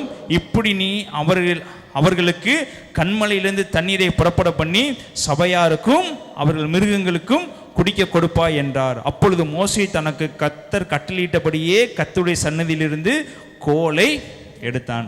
கர்த்தர் சொன்னாரு, உன் கோலை என்ன பண்ணிக்க? எடுத்துக்கோ. கோல் எடுத்துட்டு கண்மலை கிட்ட போ. கண்மலை கிட்ட போய் கண்மலையை பார்த்து பேசு. கோலை கையில வச்சுக்க, ஆனா கோலை வச்சு என்ன பண்ணணும்? பேசணும் என்று சொல்லுகிறாரு. அப்பொழுது மோசே தனக்கு கர்த்தர் கட்டளையிட்டபடியே கர்த்தருடைய சன்னதியிலிருந்து கோலை எடுத்தான். கர்த்தர் சொன்னபடி எதை எடுத்துட்டான்? கோலை எடுத்துட்டான். மோசேயும் ஆரோனும் சபையாரை கண்மலைக்கு முன்பாக கூடி வர செய்தார்கள். அப்பொழுது மோசே அவர்களை நோக்கி, கலகக்காரரே கேளுங்கள், உங்களுக்கு இந்த கண்மலையிலிருந்து நாங்கள் தண்ணீர் புறப்பட பண்ணுவோமா என்று சொல்லி தன் கையை ஓங்கி கண்மலை தன் கோலினால் 2 தரம் அடித்தான். உடனே தண்ணீர் ஏராளமாய் புறப்பட்டது. சபையார் குடித்தார்கள், அவர்கள் மிருகங்களும் குடித்தது. பின்பு கர்த்தர் மோசேயும் ஆரோனை நோக்கி, இஸ்ரவேல் புத்திரரின் கண்களுக்கு முன்பதாக என்னை பரிசுத்தம் பண்ணும்படி நீங்கள் என்னை விசுவாசியாமல் போனபடினால் இந்த சபையாருக்கு நான் கொடுத்த தேசத்திற்குள் நீங்கள் அவர்களை கொண்டு போவதில்லை என்றார். இப்போ முறுமுறுத்தது என்னவோ இஸ்ரவேல் ஜனங்கள் தான், குறை சொன்னது என்னவோ இஸ்ரவேல் ஜனங்கள் தான். இவ்வளவு நாள் கர்த்தருடைய வார்த்தையை கேட்டு ஒரு வார்த்தை மாறாமல் நடந்து வந்தது யாருங்க? மோசே. தனக்கு கொடுத்த 100ல் 99% தனக்கு தன்னால் முயன்ற அளவுக்கு தேவனுக்கு உண்மை உள்ளவனா இருந்தான். பைபிள் எழுதப்பட்டிருக்கிறது, மோசேயை போல யாரும் இல்லைங்க, உண்மை உள்ளவங்க யாருமே இல்லை. இப்படிப்பட்ட உண்மை உள்ளவன் மேலும் மாம்சம் கிரியை செய்தது. இப்படிப்பட்ட உண்மையா இருந்தவர் மேலும் மாம்சம் கிரியை செய்தது. நம்மெல்லாம் எம்மாத்திரம் பிரியமானவர்களே, எல்லா காரியத்திலும் உண்மையாக நடந்தவன், எல்லா காரியத்திலும் தேவனுக்கு உண்மையாக ஓடினவர். ஆனா கடைசியில இந்த கண்மலைக்கு முன்பதாக வரும்போது, கலகக்காரரே நீங்கள் ஏன் முறுமுறுக்கிறீர்கள், கலகக்காரரே ஏன் என்னை புறம் பேசுகிறீர்கள், ஏன் தேவனுடைய தரிசனத்தையும் தேவனுடைய அற்புதங்களையும் ஏற்றுக்கொள்ளாமல் நடக்கவில்லை, போகவில்லை, வரவில்லை, தேவன் எனக்கு ஏன் என்ன செய்யவில்லை, தேவன் எனக்கு ஏன் இந்த காரியத்தை செய்யவில்லை என்று நீ கணவனை சட்டையை பிடிக்கிறது, நீ மனைவியின் சட்டையை பிடிக்கிறது, எனக்கு இப்பொழுதே ஆக வேண்டும், இப்பொழுதே இந்த பொருள் வாங்கி ஆக வேண்டும், இப்பொழுதே கடனை வாங்கி ஆக என்று சொல்லி நம்ம கொடுக்கிற பிரஷர்ல அவங்க மாம்சத்தின்படி ஓட ஆரம்பிச்சு தன் வாழ்க்கையை இழந்து போறாங்க. பிரியமானவர்களே, இதே சூழ்நிலை தான் மோசேக்கு நடந்தது. இந்த ஜனங்கள் எல்லாரும் மோசேயை நெருக்குறாங்க. அவனும் மோசேயும் ஆரோனும் தேவனுடைய சமூகத்தில் முகங்குப்புற விழுந்துட்டாங்க. முகங்குப்புற விழுந்து 2 பேரும், ஒருத்தர் தப்பு பண்ணாருன்னா பரவாயில்ல, சேர்ந்து ஆரோனையும் கூட்டிட்டு போய் என்ன பண்ணிட்டாரு, வா கோலை கொண்டு போய் என்ன பண்ணலாம், கண்மலையை அடிக்கலாம். பேசுன்னு சொன்னாரு. இந்த ஜனங்கள் பேசுற காரியங்களை பார்த்து, முறுமுக்கிற காரியங்களை பார்த்து ஒரு கட்டத்தில் அவர் என்ன பண்ணிட்டாரு, கண்மலையை பார்த்து அடிச்சிட்டாரு. கர்த்தர் அற்புதம் செய்கிறவர் தான், இல்லைன்னு இல்லை. தண்ணீரை வர வச்சாரு. தண்ணீரை வர வச்ச உடனே அவர் சொல்றாரு, இந்த ஜனங்களை நீங்க எங்க கூட்டிட்டு போக மாட்டீங்க, கானானுக்குள்ள 99 கரெக்டாக இருந்துச்சு, அந்த 1ல் என்ன போச்சு, தன்னுடைய வாழ்க்கை போனது. மோசேக்கு பெரிய ஆசை, எப்படியாவது கானானுக்குள்ள போயிடணும். வனாந்தத்தில் அலைவிடப்பட்டவன், வனாந்தத்தில் ஆடுகள் மேய்த்து 80 வயசு வரை ஆடுகள் மேய்த்து, அதற்கப்புறம் திரும்பியும் எகிப்துக்குள்ள வந்து ஜனங்களை விடுதலையாக்கி ஒரு பெரிய கானானுக்குள்ள கூட்டிட்டு போகும்போது, அப்ப கானான் எப்படிப்பட்டதாக இருக்கும் என்று கனவுகளோடு ஓடினவன் மோசே. அந்த பரலோக தேவனுக்குள்ள உள்ள போயிட்டு, அந்த கானானுக்குள்ள உள்ள போயிட்டு தேவன் சொல்ற எல்லா காரியங்களையும் செய்து மகிமையா வாழ வேண்டும் என்று இந்த ஜனங்களை விட அதிக கனவோடு ஓடுகிறவன் மோசே, ஆரோன். ஆனால் அந்த முறுமுறுப்பின் நிமித்தம் என்ன விட்டது, மாம்சம் கிரியை செய்ய. பக்கத்தில் சொல்லுங்க, மாம்சம் கிரியை செய்தா விடாதீங்க. மாம்சம் கிரியை செஞ்சிச்சுன்னா மகிமைக்குள்ளே பிரவேசிக்க முடியாது. 99 கரெக்டாக இருந்தோம், 1ல் மிஸ்டேக் இருந்துச்சுன்னா, உன் வாயில் மிஸ்டேக் இருந்துச்சுன்னா, உன் எண்ணத்தில் மிஸ்டேக் இருந்துச்சுன்னா, உன் மூளையில் மிஸ்டேக் இருந்துச்சுன்னா, உன் செயலில் மிஸ்டேக் இருந்துச்சுன்னா உங்களால் எங்கே போக முடியாது. பரலோகத்துக்கு எப்படியா ஜெபம் பண்ணி மன்னிப்பு கேட்டு போயிடுவீங்க. ஆனால் நீங்கள் இந்த உலகத்தில் நினச்சது, ஜனங்களை எழுப்பணும்னு நினைக்கிறது, எழுப்புதல் நேராக பங்கு உள்ளவனாய் மாறணும் நினைக்கிறது, அற்புதம் செய்ய நினைக்கிறது, அதிசயம் செய்யணும், எதுவுமே நடக்காது பிரியமானவர்களே. ஆனால் மோசே அதுக்கப்புறம் எந்த காரியங்களும் செய்யலையா? மோசே எல்லா காரியங்களையும் செய்தார். அதற்கப்புறம் தேவன் எல்லா காரியங்களையும் மோசையை கொண்டு செய்ய வச்சாரு. ஆனால் எந்த காரியத்துக்குள்ளே போகலை, கானானுக்குள்ளே. மோசை எதிர்பார்த்திருந்த கானானுக்குள்ளே மோசையால் என்ன பண்ண முடியலை, போக முடியவில்லை. இதற்கு உடன்பட்டிருந்த ஆரோன், இதற்கு முன்பதாக ஆரோன் சிலை செய்யும் போது தேவன் மன்னிச்சாரு, தவறு செய்யும் போது தேவன் மன்னிச்சாரு. அவன் சுயத்தினால, தன்னுடைய மாம்சத்தினால மோசைக்கு கீழ்ப்படியாம செய்த எல்லா தவறுகளையும் தேவன் என்ன பண்ணாரு, ஆரோனுக்கு மன்னிச்சாரு. ஆனா இந்த ஒரே ஒரு இடத்துல மட்டும் ஆரோனையும் தேவன் என்ன பண்ணவில்லை, மன்னிக்கவில்லை. தப்பு செய்தது மோசே, கூட உடனாளியா இருந்த ஆரோனுக்கு என்ன நடக்கிறது வாசிங்க அந்த வசனத்தை. என்னாகமம் 20ஆம் அதிகாரம் 23ஆம் வசனம். ஏதோம் தேசத்தில் எல்லைக்கு அருகான ஓர் என்னும் மலையிலே கர்த்தர் மோசேயும் ஆரோனை நோக்கி, ஆரோன் தன் ஜனத்தாரோடே சேர்க்கப்பட்டான். மேரிபாவின் தண்ணீரை பற்றிய காரியத்தில் நீங்கள் என் வாக்குக்கு கீழ்ப்படியாமல் போனபடினால். எதற்கு கீழ்ப்படியாமல் போனபடினால்? தண்ணீரை பேச சொல்லி நீங்க அடிச்சபடியினால நான் இஸ்ரவேல் புத்திரருக்கு கொடுக்கிற தேசத்தில் அவன் பிரவேசிப்பதில்லை. நீ ஆரோனையும் அவன் குமாரனாகிய எலியேசரையும் கூட்டிக் கொண்டு அவர்களை ஓர் என்னும் மலையில ஏற பண்ணி ஆரோன் உடுத்தியிருக்கிற வஸ்திரங்களை கலற்றி அவையிலே அவன் குமாரனாகிய எலியேசர் உடுத்துவாயாக. ஆரோன் அங்கே மரித்து தன் ஜனத்தாரோடே சேர்க்கப்படுவான் என்றார். கர்த்தர் கட்டளையிட்டபடியே மோசே செய்தான். சபையார் எல்லாரும் பார்க்க அவர்கள் ஊர் என்னும் மலையினில் ஏறினார்கள். அங்கே ஆரோன் உடுத்தியிருந்த வஸ்திரங்களை மோசே கலற்றி அவைகளை அவன் குமாரனாகிய எலியேசருக்கு உடுத்தினான். அப்பொழுது ஆரோன் அங்கே மலையின் உச்சியிலே மரித்தான். பின்பு மோசேயும் எலியேசரும் மலையிலிருந்து இறங்கினார்கள். இப்போ தவறு யாரு செய்தானா? இந்த ஜனங்கள் முறுமுறுக்க ஆரம்பிச்சாங்க. இந்த ஜனங்கள் நெருக்கிறனால லைட்டா யோசித்திருக்கலாம், ஜனங்கள் குறவலை பிடிச்சி நெருக்கிற மாதிரி எல்லா ஜனங்களும் முறுமுறுத்தபடினால சின்ன தவறு தான். பேச சொன்ன இடத்துல என்ன பண்ணிட்டாங்க? அடிச்சிட்டாங்க. என்னாச்சு? மலையின் மேல் ஊர் என்னும் மலையின் மேலே ஆரோனை உட்கார வச்சு, உன் ட்ரெஸ்ஸை கலட்டுப்பா, உன் மகனாக்கு இருக்க எலியேசருக்கு என்ன பண்ணு போடு, நீ இப்போ என்ன பண்ண போகிற? சாக போகிற. நான் சொன்னதை நீ என்ன பண்ணலை? செய்யலை. இப்போ உன் மாம்சத்திலேருந்து உன் ஆவி என்ன பண்ண போகிறேன்? பிரிக்க. சூழ்நிலை யோசித்து பாருங்க. தானா துணிஞ்சு இந்த காரியத்தை செய்யலை. உடன்பட்டு போனவன் தான் ஆரோன். மோசைக்கு உடன்பட்டு போனவன் தான், மோசைக்கு வாயா இருந்தவன் தான் ஆரோன். ஜனங்கள் முறுமுறுத்தாங்க. ஆனால் பலி யாருக்கு வந்தது? ஆரோனுக்கு. இன்னைக்கு நீங்கள் முறுமுறுக்கிறீங்களா? உன் குடும்பத்தை முறுமுறுக்கிறீங்களா? இந்த நாள்லேயே இது நடக்கணும் என்று நினைக்கிறீங்களா? இந்த மாதத்துலேயே நடந்தே ஆக வேண்டும் என்று தன்னுடைய சிந்தையின்படி ஓடுறீங்களா? இந்த மாதத்தில் இதை வாங்கியே ஆகணும் குறிக்கோளோடு ஓடுறீங்களா? அது தேவனை சித்தமா என்று பார்க்குறீங்களா? தேவன் சித்தப்படி நடக்கிறமா என்று பார்க்குறீங்களா? தேவன் சித்தப்படி ஓடுகிறமா என்று பார்க்குறீங்களா? மாம்சப்படி ஓட ஆரம்பிச்சிங்கன்னா கடைசியில் ஆரோனுடைய நிலைமை தான். மாம்சம் இருக்கும், ஆனால் தேவனுடைய ஜீவன் நம்மள்ட்ட இருக்காது. உயிரோடு இருப்போம், ஜீவன் இல்லாமல் உயிரோடு இருந்து ஒரு யூஸுமே இல்லை. அதான் சொல்கிறது, ஓ மாம்சத்தின் மேலே என் ஆவி எனக்கு ஊட்டுறேன், ஓ மாம்சத்தின் மேலே என் அக்கினியை ஊட்டுறேன். அன்னைக்கு பாவ மன்னிப்பு கிடையாது பிரியமானவர்களே.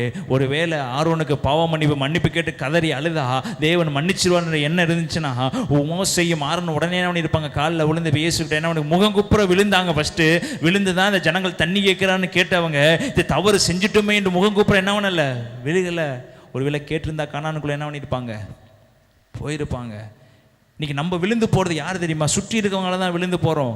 சுற்றி இருக்கிற முறுமுறுக்கிறதுனால தான் விழுந்து போகிறோம். என்ன உங்கள் ஆண்டவர் இன்னும் அற்புதம் செய்யலை? ஆமாப்பா, ஆண்டவர் எனக்கு இன்னும் அற்புதம் செய்யலை. என்ன உங்கள் ஆண்டவர் இன்னும் அதிசயம் செய்யலை?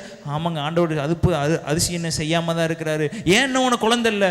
என்ன பண்ணுறது? இன்னொரு ஆண்டவர் என்ன பண்ணல? இப்படி பேச ஆரம்பித்தோம்னா மாம்சம் கிரியை செய்ய ஆரம்பிக்கும். தேவ நீதி வெளிப்படாது. எவ்வளவு நாள் ஆனாலும் சரி நான் காத்திருப்பேன். தேவனை கொடுக்கிறது மிகவும் பயங்கரமானதாக இருக்கு. எத்தனை ஆண்டு காலமாக இருந்தாலும் காத்திருப்பேன். அவர் செய்ய நினைத்தது ஒரு நாள் தடைபடாது என்று நினைச்சோம்னா அவர் நமக்கு செய்யறது பயங்கரமா இருக்கு. ஹல்லேலூயா, ஹல்லேலூயா. இன்னொரு வசனத்தை வாசிப்போம். உபாகமம் 34:4. அப்பொழுது கர்த்தர் அவனை நோக்கி, நான் உங்கள் சந்ததிக்கு கொடுப்பேன் என்று ஆபிரகாமுக்கும் ஈசாக்கும் யாக்கோபுக்கும் ஆணையிட்ட தேசம் இதுதான். இதை உன் கண் காணும்படி செய்தேன், ஆனாலும் நீ அவ்விடத்திற்கு கடந்து போவதில்லை என்றார். அப்படியே கர்த்தரின் தாசனாகிய மோசே மோவாப் தேசமான அவ்விடத்திலே கர்த்தருடைய வார்த்தையின்படியே மரித்தான். இப்ப கர்த்தருடைய வார்த்தை, இந்த மலைக்கு வா, நீ கானானை பார்த்துக்கொள், கானான் இப்படி தான் செழிப்பாக இருக்கும், உன் ஜனங்கள் இங்கே தான் போவாங்க, உன் ஜனங்களை இப்படி தான் ஆசரிப்பாங்க, உன் ஜனங்கள் இப்படி தான் வாழ போகிறாங்க, எல்லாவற்றையும் காமிச்சிட்டு உன் ஜீவனை நீ விடு என்று சொல்லும்போது மோசே ஜீவனை என்ன பண்ணா? விட்டான். ஆரோனை ஜீவனை விடு என்று சொல்லும்போது ஆரோன் ஜீவனை விட்டான். ஏன் விட்டான்? யாருனால விட்டாங்க? முறுமுறுக்கிற ஜனங்களால். இன்னைக்கு நீ முறுமுறுக்கிறியா? உன் குடும்பத்தை நீயே பாதாளத்துக்கு நேராக கொண்டு போகிற. நீ முறுமுறுக்கிறியா? நீ சுவிசேஷம் சொல்ல போகிறவங்கள நீயே பாதாளத்துக்கு நேராக கொண்டு போகிற. நீ சாட்சி இல்லாமல் வாழ்கிறியா? உன் சுற்றி இருக்கிறவங்க சாட்சி இல்லாமல் தான் வாழ ஆரம்பிப்பாங்க. நம்மளுடைய நடக்கை, நம்முடைய பேச்சை, நம்முடைய குணங்களை பார்த்து தான் சுற்றி இருக்கிறவங்க சபைக்குள்ளே வர்றது. இதுக்கு இவங்க நம்மளே எவ்வளோ பரவாயில்லை, நம்ம குடிக்கிறோம், இது பண்ணுறோம், அது பண்ணுறோம், ஆனால் நம்ம நேர்மையாக இருக்கிறோம். ஆனால் பைபிளை தூக்கிட்டு போகிறேன், வாயில் வரதெல்லாம் பொய். பைபிளை தூக்கிட்டு போகிறான், வாயில் வரதெல்லாம் குறை சொல்லுவது. பைபிளை தூக்கிட்டு போகிறான், போகிற இடத்துல ஒளிஞ்சு என்னென்ன காரியங்களை செய்கிறாங்க என்று இப்படி பேர் எடுத்துக்கொண்டு இருக்கிறாமா? இல்லை, இவங்கள்ட்ட போங்கப்பா, உண்மையா நடக்கிறாங்க. இவங்கள்ட்ட போங்க, கர்த்தர் இவங்களை கொண்டு அற்புதம் செய்கிறாரு. இவங்கள்ட்ட போங்க, உலகத்தை கலக்கிற பிள்ளைகள் அற்புத ஊழியத்தில் தான் இருக்கிறாங்க. இவங்க ஜெபிக்கிற காரியத்துக்கு கர்த்தர் ஆம் என்றும் பதிலளிக்கிறார் என்று சொல்கிற மாதிரி வாழ்ந்து கொண்டு இருக்கிறாமா? பக்கத்தில் சொல்லுங்க, என் மாம்சத்தை ஒடுக்கிறேன், மாம்சமான யாவர் மேலே என் ஆவியை ஊற்றுன்னு சொல்லியிருக்கிறாரு. என் மேலே ஊற்றுங்க.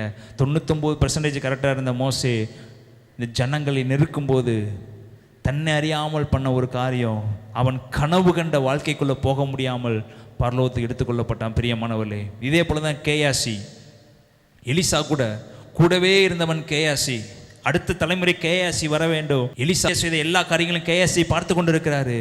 நாகமான் குஷ்டரோகம் சுகமான உடனே நாகமான் எலிசாட்ட வர்றாரு, உனக்கு நான் ஏதாவது ஒரு காரியங்களை செய்ய வேண்டும், இந்த வெள்ளிக்காசை வைத்துக்கொள் என்று சொல்லும்போது எலியா சொல்ற, நான் தேவனுடைய ஜீவனை கொண்டு சொல்லுகிறேன், இந்த வெள்ளிக்காசு எனக்கு தேவையில்லை என்று சொல்லும்போது நாகமான் திரும்ப தான் வீட்டுக்கு போகிறான். ஆனால் கேயாசியோ பணத்தை ஆசையை பிடித்து கொண்டு பின்னாடியே ஓடி போய் கேட்குறாரு. எலிசா அந்த பணத்தை வாங்கிட்டு வர சொல்கிறாரு, இந்த வெள்ளியை வாங்கிட்டு வர சொல்கிறார், இந்த ட்ரெஸ்ஸை வாங்கிட்டு வர சொல்கிறான்னு சொல்லி வாங்கிட்டு வந்தான். அந்த பணத்தின் ஆசை கேயாசியை அழித்து போட்டது. எலிசா கேட்குறாரு, எங்கேப்பா போயிட்டு வர? நான் எங்கேயுமே போகல என்று கேசி சொல்கிறாரு. இல்லை, நீ போயிட்டு வந்திருக்கிற நாகமானுடைய குஷ்டரோகம் உன்னை பிடிப்பதா என்று சொல்லும்போது கேயாசி உடல் முழுவதும் குஷ்டரோகமாக மாற்றப்பட்டது. வல்லமையுள்ளவனா வாழ்ந்தவன் எலிசா கூட பணிவிடை செய்கிறவன். பாவம் பண்ணுகிறவன் பணிவிடை செய்ய முடியாது. தீர்க்க தரிசனம் உள்ளவங்க பக்கத்தில் இருக்கிறவங்க பாவம் பண்ணா தீர்க்கதரிசி சரியும், சாபங்களை பண்ணா தீர்க்கதரிசி சரியும், எல்லா காரியங்களும் உண்மையாக உள்ளவனா இருந்தவன் தான் கேயாசி. இவ்வளோ உண்மை உள்ளவனா இருந்தாலும், தேவனுக்குள்ள நடந்தாலும், தேவன் அற்புதம் செய்கிறத கேயாசி பார்த்தாலும், ஒரு இச்சை, ஒரு பண ஆசை, ஒரு மாம்ச போராட்டம், ஒரு வாழ்க்கையை வேணாயிடுச்சு, அழிச்சு. எலியாவுடைய வல்லமை எலிசா, வேலைக்காரனாக எலிசா இரட்டதனையாக பெற்றுக்கொண்டான். அப்போ எலிசாவுடைய வல்லமை கேயாசி என்ன பண்ணியிருக்கலாம்? பெற்றுக்கொண்டு இருக்கலாம். ஆனால் மாம்ச இச்சை, மாம்ச போராட்டம் அவருடைய வாழ்க்கையை அழித்து போட்டது. அந்த குஷ்டரோகம், நாகாமாவுடைய குஷ்டரோகம் கேயாசியை பிடித்தது. இன்றைக்கி நம்மளுடைய வாழ்க்கையில் எப்படி ஓடிக்கொண்டு இருக்கிறோம்? ஒரு எச்சரிப்பின் செய்தியாக இருக்கலாம், ஒருவேளை என்னடா இப்படி ஒரு மெசேஜ்ன்னு நீங்கள் நினைக்கலாம். ஆனால் கர்த்தர் உங்களோட பேச சொல்லுகிறாரு, மாம்சத்தை ஒடுக்குங்க, உங்கள் வாய்களை ஒடுக்குங்க, உங்கள் வார்த்தைகளை ஒடுக்குங்க, எந்த இடத்துல போகிற உண்மையுள்ள நடங்க. எல்லாத்திலும் நேர்மை இருக்க முடியாது, ஆனால் இருக்க ட்ரை பண்ணுங்க. நீங்கள் ட்ரை பண்ண ஆவியார் உங்களுக்கு கிரியை செய்ய ஆரம்பிப்பார். உடனே எல்லாத்தையும் மாற்ற முடியாது, கொஞ்சம் கொஞ்சமாக தான் மாற்ற முடியும். ஆனால் நீங்கள் மாற்றுவதற்கு கிரியை செய்ய ஆரம்பிச்சிட்டிங்கன்னா, கிரியை செய்கிற உனக்குள்ளே வர ஆரம்பிச்சிட. கரங்களை தட்டி நன்றி செலுத்துவோமா? நீங்கள் ஒரு ஸ்டெப்பு வச்சிங்கன்னா அடுத்தடுத்த ஸ்டெப்பு அவரை உங்களுக்கு நேரம் என்ன பண்ணிடுவார்? கொண்டு போக ஆரம்பிச்சிருவார். இது புதிய ஏற்பாட்டில் ஒருத்தர் இருந்தார், யூதாஸ் காரியோத்து. அந்த வசனத்தை நீங்கள் படிச்சீங்கன்னா லேட் ஆயிரும். யூதாஸ் காரியோத்து அவன் சொல்கிறான், 30 வெள்ளிக்காசுக்கு நான் இயேசுவை காட்டி கொடுக்குறேன், 30 வெள்ளிக்காசுக்கு காட்டி கொடுக்குறேன். ஏசப்பா சொல்கிறாரு, பந்தி விசாரிப்பில் உட்காந்துருக்கும்போது என்னை காட்டி கொடுக்குறன்னு ஒருவன் இங்கே இருக்கிறான், அவன் பரவாமல் இருந்தால் மிகவும் நல்லதாக இருக்கும் என்று சொல்கிறாரு. ஆனால் அது யூதாஸ் காரியத்து கரெக்டாக இயேசுவை காட்டி கொடுக்குறான். யூதாஸ் காரியத்தை காட்டி கொடுத்து இயேசு கிறிஸ்து அடிக்கப்படுறாரு. இயேசு கிறிஸ்துவை கொண்டு போய் வைக்கிறாங்க. ஆனால் பேதுரு மறுதளித்தான். பேதுரு என்ன பண்ணா? மறுதளித்து மனம் கசந்து அழுது ரட்சிப்பை பெற்றுக்கொண்டான். ஆனால் யூதாஸ் காரியத்து போய் அவனும் அழுதான், இல்லை என்று சொல்லவில்லை. எடுத்து வாசிப்போம், அந்த வசனத்தை வாசிப்போம். மத்தேயு 26:14. யூதாஸ் அழுகவில்லைன்னு நினைக்கிறீங்க? யூதாஸ் அழுதான், ஆனால் மனிதர்கள்ட்ட போய் அழுதான். நீங்கள் அழுக வேண்டியது பிதாவாகிய தேவனிடத்தில் அழுக வேண்டும். நீங்கள் மனுஷன்கிட்ட போய் அழுதனால தான் அவனுக்கு முடிவில்லாமல் போனது. பிரியமானவர்களே, எடுத்து வாசிப்போம். 27:1. விடிய காலமான போது சகல பிரதான ஆசாரியரும் சகல பிரதான ஆசாரியரும் ஜனத்தின் மூப்பரும் இயேசுவை கொலை செய்யும்படி அவருக்கு விரோதமாக ஆலோசனை பண்ணி அவரை கட்டி கொண்டு போய் தேசாதிபதியாகிய பொந்தியு பிலாத்துவினிடத்தில் ஒப்பு கொடுத்தார்கள். அப்பொழுது எல்லாம் வாசிங்க. அப்பொழுது அவரை காட்டி கொடுத்த யூதாஸ் அவர் மரண ஆக்கினைக்குள்ளாக தீர்க்கப்பட்டதை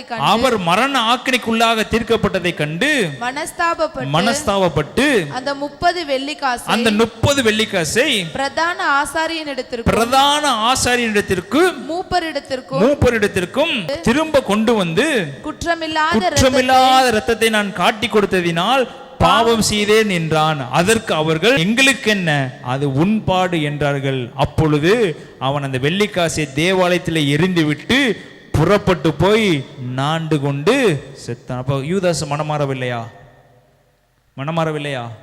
மனமாறுனா குற்றமில்லாத இரத்தத்தை காட்டி கொடுத்தேனே என்று தனக்குள்ளே குத்தி கொண்டான். அதே பரிசேயர் என்பதாக அதுக்கு மேல் வசனத்தை 75ஆம் வசனத்தை நீங்க வாசித்தீங்கன்னா, அப்பொழுது பேதுரு சேவல் கூவுகிறதற்கு முன்னே நீ 3 தரம் மறுதலிப்பாய் என்று இயேசு தன்னிடத்தில் சொன்ன வார்த்தையை நினைத்து கொண்டு வெளியே போய் மனம் கசந்து, ஆனா இதே பரிசேயர் சதுசேயர் முன்னாடி இதே பேதுரு என்ன பண்ணாரு? இவனை நான் அறியேன் என்று இயேசுவை சொன்னாரு. இயேசு எனக்கு யாருன்னே தெரியாதுன்னு சொன்னாரு. இயேசுவை போடா வாடான்னு சொன்னாரு.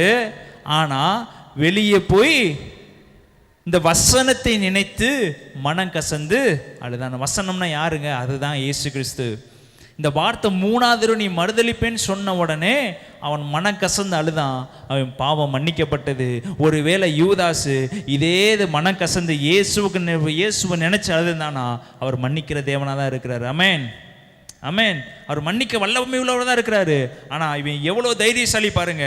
அப்பொழுது அவரை காட்டி கொடுத்த யூதாஸ் அவர் மரண ஆக்கினைக்குள்ளாக தீர்க்கப்பட்டதை கண்டு மனஸ்தாபப்பட்டு அந்த 30 வெள்ளிக்காசை பிரதான ஆசாரியரிடத்திற்கும் மூப்பரிடத்திற்கும் திரும்ப காட்டி கொடுத்த அவர்கள்டே திரும்ப வருகிறான். இந்த வெள்ளிக்காசு எனக்கு வேண்டாம், நான் குற்றமில்லாத இரத்தத்தை காட்டி கொடுத்துட்டேன், பாவம் பண்ணாதவரை காட்டி கொடுத்துட்டேன், எனக்கு இந்த காசு வேண்டாம், அவரை விடுதலை ஆக்க வேண்டும் என்று கேட்கும்போது இது உன்பாடு என்று சொல்லி துரத்திட்டாங்க. அவன் மனஸ்தாபப்பட்டான்.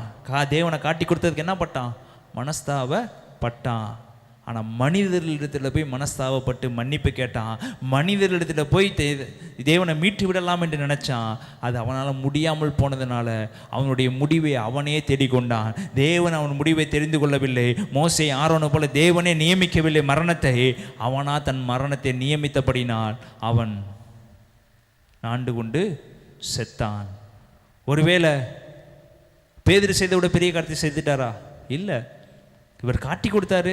பேதுரு அவர் யாருன்னே தெரியாது என்ன பண்ணிட்டாரு. 2 பேரும் ஒரே காரியத்தை செய்தாங்க. இயேசுவை தேடி வந்தவன் மன்னிப்பை பெற்றுக்கொண்டான். இயேசுவை தேடி வராமல் மனிதனை தேடி போனவன் நாண்டு கொண்டு செத்தான். பிரியமானவர்களே, இதே யூதாசு 24 மணி நேரம் இயேசு கூட இருந்தவன் தான். 24 மணி நேரம் இயேசு செய்த காரியங்களை பார்த்தவன் தான். 24 மணி நேரம் இயேசு செய்த அற்புதங்களை பார்த்து அதிசயங்களை பார்த்து எல்லாத்தையும் பார்த்து நடந்தவன் தான். இம்மை பொழுதுல பிசாசானவன் பேதுருக்குள்ளேயும் போனான். இமை பொழுதுல பிசாசானவன் யூதாஸ் காரியத்துக்குள்ளேயும் போனான். இப்போ நம்மளுக்குள்ளே எவ்வளோ பிசாசு இருக்கான்னு நமக்கே என்னாகாது, தெரியாது. மாம்சமே ஒரு பிசாசு தான். மாம்ச சிந்தையே ஒரு பிசாசு தான். மாம்சத்துக்கு எதமாக ஓடுகிறதே ஒரு பிசாசு தான். அந்த பிசாசுடைய பேச்சை கேட்டு வாழ்ந்தோம்னா கடைசி வரைக்கும் நம்ம எழும்பி நடக்கவே முடியாது. பெரியவங்க உயிரோடு இருப்போம், நடப்போம், போவோம், நடைபெண்ணமாக தான் இருப்போம். ஜீவன் நம்ம வாழ்க்கையில் இருக்காது. அந்த ஜீவனில் தான் கர்த்தர் ஊற்ற வருகிறார். ஹல்லேலூயா, அல்லேலூயா. இவர்களை காட்டிலும் 2 பேரும் மேலானவர்கள். 2 பேர்த்த பற்றி சொல்கிறேன். சகவி என்பவன் மிகவும் மேலானவன். ஏன்னா அவன் இயேசு எப்படிப்பட்டவரோ என்று பார்ப்பதற்காக எங்கே உட்கார்ந்திருந்தாரு? மரத்தின் மேலே, காட்டத்தின் மரத்தின் மேலே உட்காந்து எப்படிப்பட்டவரோ என்று பார்க்க என்ன பண்ணாரு? உட்கார்ந்திருந்தாரு. ஜனங்கள் எல்லாரும் அவரை பார்த்து சொல்றாங்க, இவன் எல்லாத்தையும் பிடுங்கி வச்சிருக்கிறான், வட்டிக்கு நிறையா கொடுக்குறான், அது கொடுக்குறான், இது கொடுக்குறான் என்று சொல்கிறாங்க. ஆனால் இயேசு கிறிஸ்து சகையை வீட்டுக்குள்ளே வந்த உடனே சகையுடைய மனம் மாறப்படுகிறது, சகையுடைய இருதயம் மாற பண்ணுகிறது, சகையுடைய பாவம் மன்னிக்கப்படுகிறது. சகை அடுத்த வார்த்தை சொல்கிறாரு, நான் யார்கிட்டலாம் அநியாயமாக பெற்றுக்கொண்டனோ அவங்களுக்கு எத்தனை தனியாக கொடுக்குறேன்? 2 தனியாக கொடுக்கிறேன் என்று சொல்லும்போது ஜீவன் சகைக்குள்ள வந்தது. ஹல்லேலூயா. 3 ஆண்டு காலங்கள் கூட வாழ்ந்த பேதுருக்கும் யூதாசுக்கும் அந்த நினைப்பு வரல. ஒரு நிமிடம் வீட்டுக்குள்ள வந்த உடனே சகையுடைய வீட்டில் ரட்சிப்பு வந்தது. ரட்சிப்பு வந்து அடுத்த நிமிஷத்துல தனக்குள்ள இருக்க எல்லாத்தையும் ஜனங்களுக்கு கொடுக்க ஆரம்பிச்சான். இதே தான் ஒருத்தர் வந்து கேட்கிறான், உனக்குள்ளதை கஷ்டப்படுறவங்களுக்கு கொடுத்துட்டு வா, நித்திய ஜீவனை உனக்கு தர்றேன்னு சொல்றாரு. ஆனா அவன் கேட்டதுக்கு அப்புறம் இயேசு சொல்றாரு, இயேசு கிறிஸ்துவன்ட்ட சொல்லவே இல்லை, நீ எல்லாத்தையும் கொடுன்னு சொல்லல. ஏசப்பா சகை வீட்டுக்குள்ள நுழைஞ்ச உடனே தனக்குள்ள இருக்க எல்லாத்தையும் ஜனங்களுக்கு கொடுக்க ஆரம்பிச்சான். ஹல்லேலூயா, ஹல்லேலூயா. இன்னொரு ஸ்திரீ இருக்கிற பாவியான ஸ்திரீ, லூக்கா 7:37 48 பாவியான ஸ்திரீ தன் தலை மயிரினால், கண்ணீரினால் தன் தலை மயிரினால் இயேசுடைய பாதத்தை துடைத்து கொண்டு இருக்கிறார். பாவியான ஸ்திரீ. ஜனங்கள் எல்லாரும் அவரை பாவியான ஸ்திரீயா பார்க்குறாங்க. ஜனங்கள் எல்லாரும் ஒரு மோசமான ஸ்திரீயா பார்க்குறாங்க. ஆனால் இயேசுவோ அப்படி பார்க்கவில்லை. இவ என் பாதத்தில் உட்காந்து தலைமயிரினால் தன் கால்களை நினைக்கிறார். இவ பாவங்கள் என்ன ஆயிடுச்சு? மன்னிக்கப்பட்டது. நீ இவ்வளோ நாள் என் கூட இருக்கிற பேதுருவே, நீ இவ்வளோ நாள் என் கூட போய் நடந்து கொண்ட பேதுருவே, நான் வீட்டுக்குள்ளே வரும்போது எனக்கு தண்ணி கொடுத்தியா? நீ என் வீட்டுக்குள்ளே வரும்போது எனக்கு முத்தம் செய்தியா? என் வீட்டுக்குள்ளே வரும்போது எனக்கு நீ பணிவிடை செய்தியா? நீ எதுவுமே செய்யலை. என் கூட இருந்ததுக்கு நீ என்ன செய்தா? என் கூட ஓடுனதுக்கு நீ என்ன செய்தா? ஓ மாம்ச கிரியை மாத்தம் தானே செய்த. இது உனக்கு நடக்கக்கூடாது என்று மாம்ச பேச்சை கேட்டேல, இவனை தெரியாது என்று மாம்ச பேச்சை கேட்டேல, எல்லா கருத்திலையும் கூடவே இந்த 3 வருஷம் இருந்த நீ எனக்கு நீ பணிவிடை செய்தையா? என் கால்களை கழுவுனையா? எதுவுமே செய்யவில்லை. இந்த பாவியான ஸ்திரியோ தன் தலைமேறினால் தன் கால்களை கழுவுனா. இப்போ யாருங்க இதில் விசுவாசம் உள்ளவர்கள்? யாருங்க பரலோகத்துக்கு எடுத்துக்கொள்றவங்க? அதுக்கு தான் சொல்கிறாங்க கடைசியில், உங்களுக்கு முன்பதாக உபச்சாரிகளும் உபச்சாரக்காரரும் பாவிகளும் பரலோகத்தில் உங்களுக்கு முன்பதாக என்ன பண்ணுவாங்க? ஏன்னா அவங்க இயேசுடைய அன்பை ஏற்றுக்கொண்டவுடனே அவருடைய பாதத்தில் விழுந்து மண்டிட்டு இயேசு தான் தேவன் என்று ஏற்றுக்கொள்வாங்க. ஆனால் நீங்களும் நானும் மாம்சத்தில் ஓடி ஓடி மாம்ச சிந்தையை கேட்டு கேட்டு நம்முடைய மண்டியில் ஓடுகிற எல்லா காரியங்களையும் யோசித்து கர்த்தர் மன்னிச்சிடுவார், அவர் தூக்கிடுவார், அவர் அதை செஞ்சிருவார், இதை செஞ்சிருவார். கடைசி நாளில் மன்னிப்பு கேட்டுக்கலாம். அவர் வரப்போகிற நாட்களில் நம்ம மன்னிப்பு கேட்டு எல்லா காரியத்தை செய்து விடலாம்னு நினச்சி ஓடி நம்முடைய ஜீவனை நம்மளை இழந்து போயிடுவோம். ஆரோனுக்கு மரணம் நியமிக்கப்பட்டது, தெரிஞ்சிருச்சு மரணம். மோசேக்கு மரணம் தெரிஞ்சிருச்சு. நீங்கள் வா, அவனை என்ன பண்ண போகிறேன், உயிரை எடுக்க போகிறேன் சொல்லிட்டாரு. பேதுரு மனம் கசந்து அழுது ஏற்றுக்கொண்டாரு. ஆனால் இது யூதாஸுக்கு என்ன பண்ணவில்லை, தெரியவில்லை. மன்னிப்பார் என்றே யூதாஸுக்கு என்ன பண்ணவில்லை. அந்த பாவியான ஸ்திரீ காலை நினைக்கும் போதே யூதாஸ் அங்கே தான் இருந்தார். சகையோ வீட்டுக்கு போகும்போது யூதாஸ் இங்கே தான் இருந்தார், கூட தான் இருந்தார். அவர் மன்னிக்கிறவர் என்று யூதாஸுக்கு தெரிஞ்சிருந்தோம் அவர் அங்கே இருக்கிறாரே, அவர்கிட்ட போய் மன்னிப்பு கேட்க முடியவில்லையே அப்படின்னு சொல்லி அவங்கள்ட்ட போய் எப்படியா விடுதலையாக்கி விட வேண்டும் நினச்சான். ஆனால் முடியாது என்று தெரிஞ்சவொடனே ஆண்டு கொண்டு செத்தான். இன்றைக்கி உங்களுக்கும் எனக்கும் டைம் இருக்கிறதா? கிருபையின் காலங்களில் வாழ்ந்து கொண்டு இருக்கோம், இல்லை என்று சொல்லலை. நீங்கள் மாம்சத்தினுடைய ஓடினீங்கன்னா, மாம்சத்தினுடைய கிரியை செய்ய ஆரம்பிச்சிங்கன்னா முடிவு ரொம்ப மோசமாக இருக்குது பிரியமானவர்களே. அதுக்கு தான் கர்த்தர் சொல்கிறார், மாம்சமான யாவர் மேலேயும் என் ஆவியை ஊற்றுவேன். ஏன் மாம்சத்து மேலே ஊற்றுறானோ? மாம்சம் சரியில்லை, உன் பேச்சு சரியில்லை, உன் நடக்க சரியில்லை, இதனால தான் ஓ மாம்சத்தில் என் ஆவியை ஊற்றுறேன். நான் மற்ற இதில் நீ ஆவியை ஊற்றவல்ல, ஓ மாம்சம்தான் பிரச்சனையானது. அந்த மாம்சத்தை நான் மூடுகிறேன், அந்த மாம்சத்தை நான் கிரியை செய்கிறேன், அந்த மாம்சத்தை நான் வெளிப்பட போகிறேன். இப்போ பார்த்து சொல்லுங்கள், இந்த மாம்சத்தில் ஆவியானவர் இறங்கி வந்துட்டாருன்னா நான் தீர்க்கதரிசனம் உரைக்கிற அளவுக்கு மாற்றுவார். இப்போ சொல்லுங்கள், மாம்சமான யார் மேலே ஊற்றிய மாம்சமான யார் மேலே சாதாரணமாக பார்க்கக்கூடாது. இந்த மாம்சம் இவ்வளோ அழுக்குள்ள மாம்சத்து மேலே அவர் ஊற்றாருன்னா நம்ம மாம்சத்தை நம்ம தான் சரி செய்யணும். நம்ம சரி செய்ய ஆரம்பிச்சிட்டோன்னா நம்முடைய நடக்க வித்தியாசமாக இருக்கும், நம்முடைய பேச்சு வித்தியாசமாக இருக்கும், நம்ம ஓடுகிற விதங்கள் வித்தியாசமாக இருக்கும், செய்கிற காரியங்கள் எல்லாத்தையும் அவர் ஆம் என்றும் வாய்க்க பண்ணுவார். ஹல்லேலூயா, ஹல்லேலூயா, ஹல்லேலூயா. சொல்லுங்க, என் மாம்சத்தைப்படி நீ ஓட மாட்டேன், ஆவியில் ஓட ஆரம்பிப்பேன். கர்த்தர் என்ன சொல்லுகிறாரோ அதை செய்ய ஆரம்பிப்பேன். சின்ன சின்ன தவறு, ஒரு பென்சில் பேனா எதுனாலும் தவறாக எடுக்கிறது, இது தவறு தானே, இது தவறு இல்லைன்னு நினைக்காதீங்க. தேவனுக்கு பிரியமாக இல்லாதது எல்லாமே என்ன தான்? தவறு தான், எல்லாமே தவறு தான். சின்ன பிள்ளைகளை தவறாக பேசுவதும் தவறு தான், பெரியவங்களை தவறாக பேசுவதும் தவறு தான், புறம் பேசுவதும் தவறு தான், கோவப்படுறதும் தவறு தான். இதெல்லாம் தவறு இல்லைன்னு நினச்சோம்னா யாருமே என்ன பண்ண முடியாது. இதெல்லாம் ஒரு தப்பு கிடையாது. சின்ன சின்ன கெட்ட வார்த்தைகளும் தப்பு இல்லை. இப்போ தப்பு இல்லை நீங்கள் நினைக்கிறீங்க, இமைப்பொழுதில் அவர் வந்து நின்னார்னா எல்லாமே என்ன தான்? நியாய தீர்ப்புக்கு ஏதுவாகத்தான் அவர் என்ன நியாயம் தீர்ப்பார். ஆண்டவரே என்னை மன்னிச்சிருங்க. அவர் வரும்போது மன்னிப்பு கேட்க முடியாது. அவர் வருவதுக்கு முன்பதாக மன்னிப்பு கேட்டால் தான் நீ எடுத்துக்கொள்ளப்படுவீங்க. சடனாக வந்து நிற்கும்போது நீங்கள் கெட்டவத்தை பேசிட்டு படுக்கிறீங்க, நைட்டாக வந்துட்டாருன்னா உங்களால் என்ன பண்ண முடியாது? மன்னிப்பு கேட்க அனுதினமும் உங்களை பரிசுத்தப்படுத்திக் கொள்ளே இருங்க. அனுதினம் உங்களை பரிசுத்தப்படுத்தி கொண்டே இருக்கணும்னா உங்க மாம்சத்துக்குள்ள பிதாவாகிய தேவன் இறங்கி வர வேண்டும். உங்க மாம்சத்துக்குள்ள பிதாவாகிய இயேசு கிறிஸ்து இறங்கி வர வேண்டும். நான் போனதுக்கு அப்புறம் ஒரு தேற்றரவாளனை உங்களுக்கு அனுப்புவேன். அவர் உங்களுக்குள்ளேயே வாசம் பண்ணுவார். அவர் தான் பரிசுத்த ஆவியானவர். இன்னைக்கு யாரெல்லாம் கேட்குறீங்களோ எழும்பி நின்று கொள்ளுங்க. யாரெல்லாம் பரிசுத்த ஆவியானவரை கேட்குறீங்களோ, யாரெல்லாம் என் மாம்சத்தை சாகன ராஜா, பரிசுத்த ஆவியானவரை நிரப்பனு, பரிசுத்த ஆவியானவரை மூடனு, நீ மாம்சத்தைப்படி நான் ஓடக்கூடாது, ஆவியின்படி நான் ஓடனு, ஆவியின்படி நான் நடக்கணும், ஆவியின்படி நான் சிந்திக்கணும், அநேகரை நான் உயிரோடு எழுப்பணும், அநேகருடைய பாவங்களை நான் சுட்டி காட்ட வேண்டும், அநேகருடைய சாபங்களை நான் மறைக்கணும். அநேக தரித்திருக்கிற பிள்ளைகளே, இருளில் இருக்கிற பிள்ளைகளே நான் வெளிச்சத்தை கொண்டு வர வேண்டும். எத்தனை பேர் வாஞ்சியா இருக்கிறீங்க? அவங்கெல்லாம் கண்களை மூடி கரங்களை உயர்த்தி சொல்லுங்க, ஏசப்பா என் சுவிசேஷம் என்னுடைய வார்த்தையில் இருக்கிறத எல்லாவற்றையும் மன்னிங்க ராஜா, என் மாம்ச கிரிகளை மன்னிங்க ராஜா, என் மாம்ச போராட்டங்களை மன்னிங்க ராஜா, என் மாம்சத்தை ஓடுனதை மன்னிங்க ராஜா. இவங்களை பத்தி அவங்கள்ட்ட தவறுதலா பேசுறது, அவங்கள பத்தி இவங்கள்ட்ட தவறுதலா பேசுறது, நான் செய்யறதுதான் சரி என்று பேசுகிறது, பணத்துக்காக அங்க ஓடுறது, பணத்துக்காக இங்கே ஓடுறது, எப்படியாவது ஒரு கருத்தை சம்பாதிச்சலாம் என்று சொல்லி தவறான இடங்களில் போய் சம்பாதிக்கிறது, இதெல்லாம் வேண்டாம். கர்த்தர் சொல்றாரு, எல்லாவற்றையும் விட்டு விட்டு என்னை நோக்கி பாரு, உன்னை நான் அப்பத்தையும் தண்ணீரையும் கொண்டு போஷிப்பேன், உன்னை காடைகளையும் மண்ணாவை கொண்டு போஷிப்பேன். முறுமுறுக்காதீங்க, முறுமுறுக்காமல் இருங்க.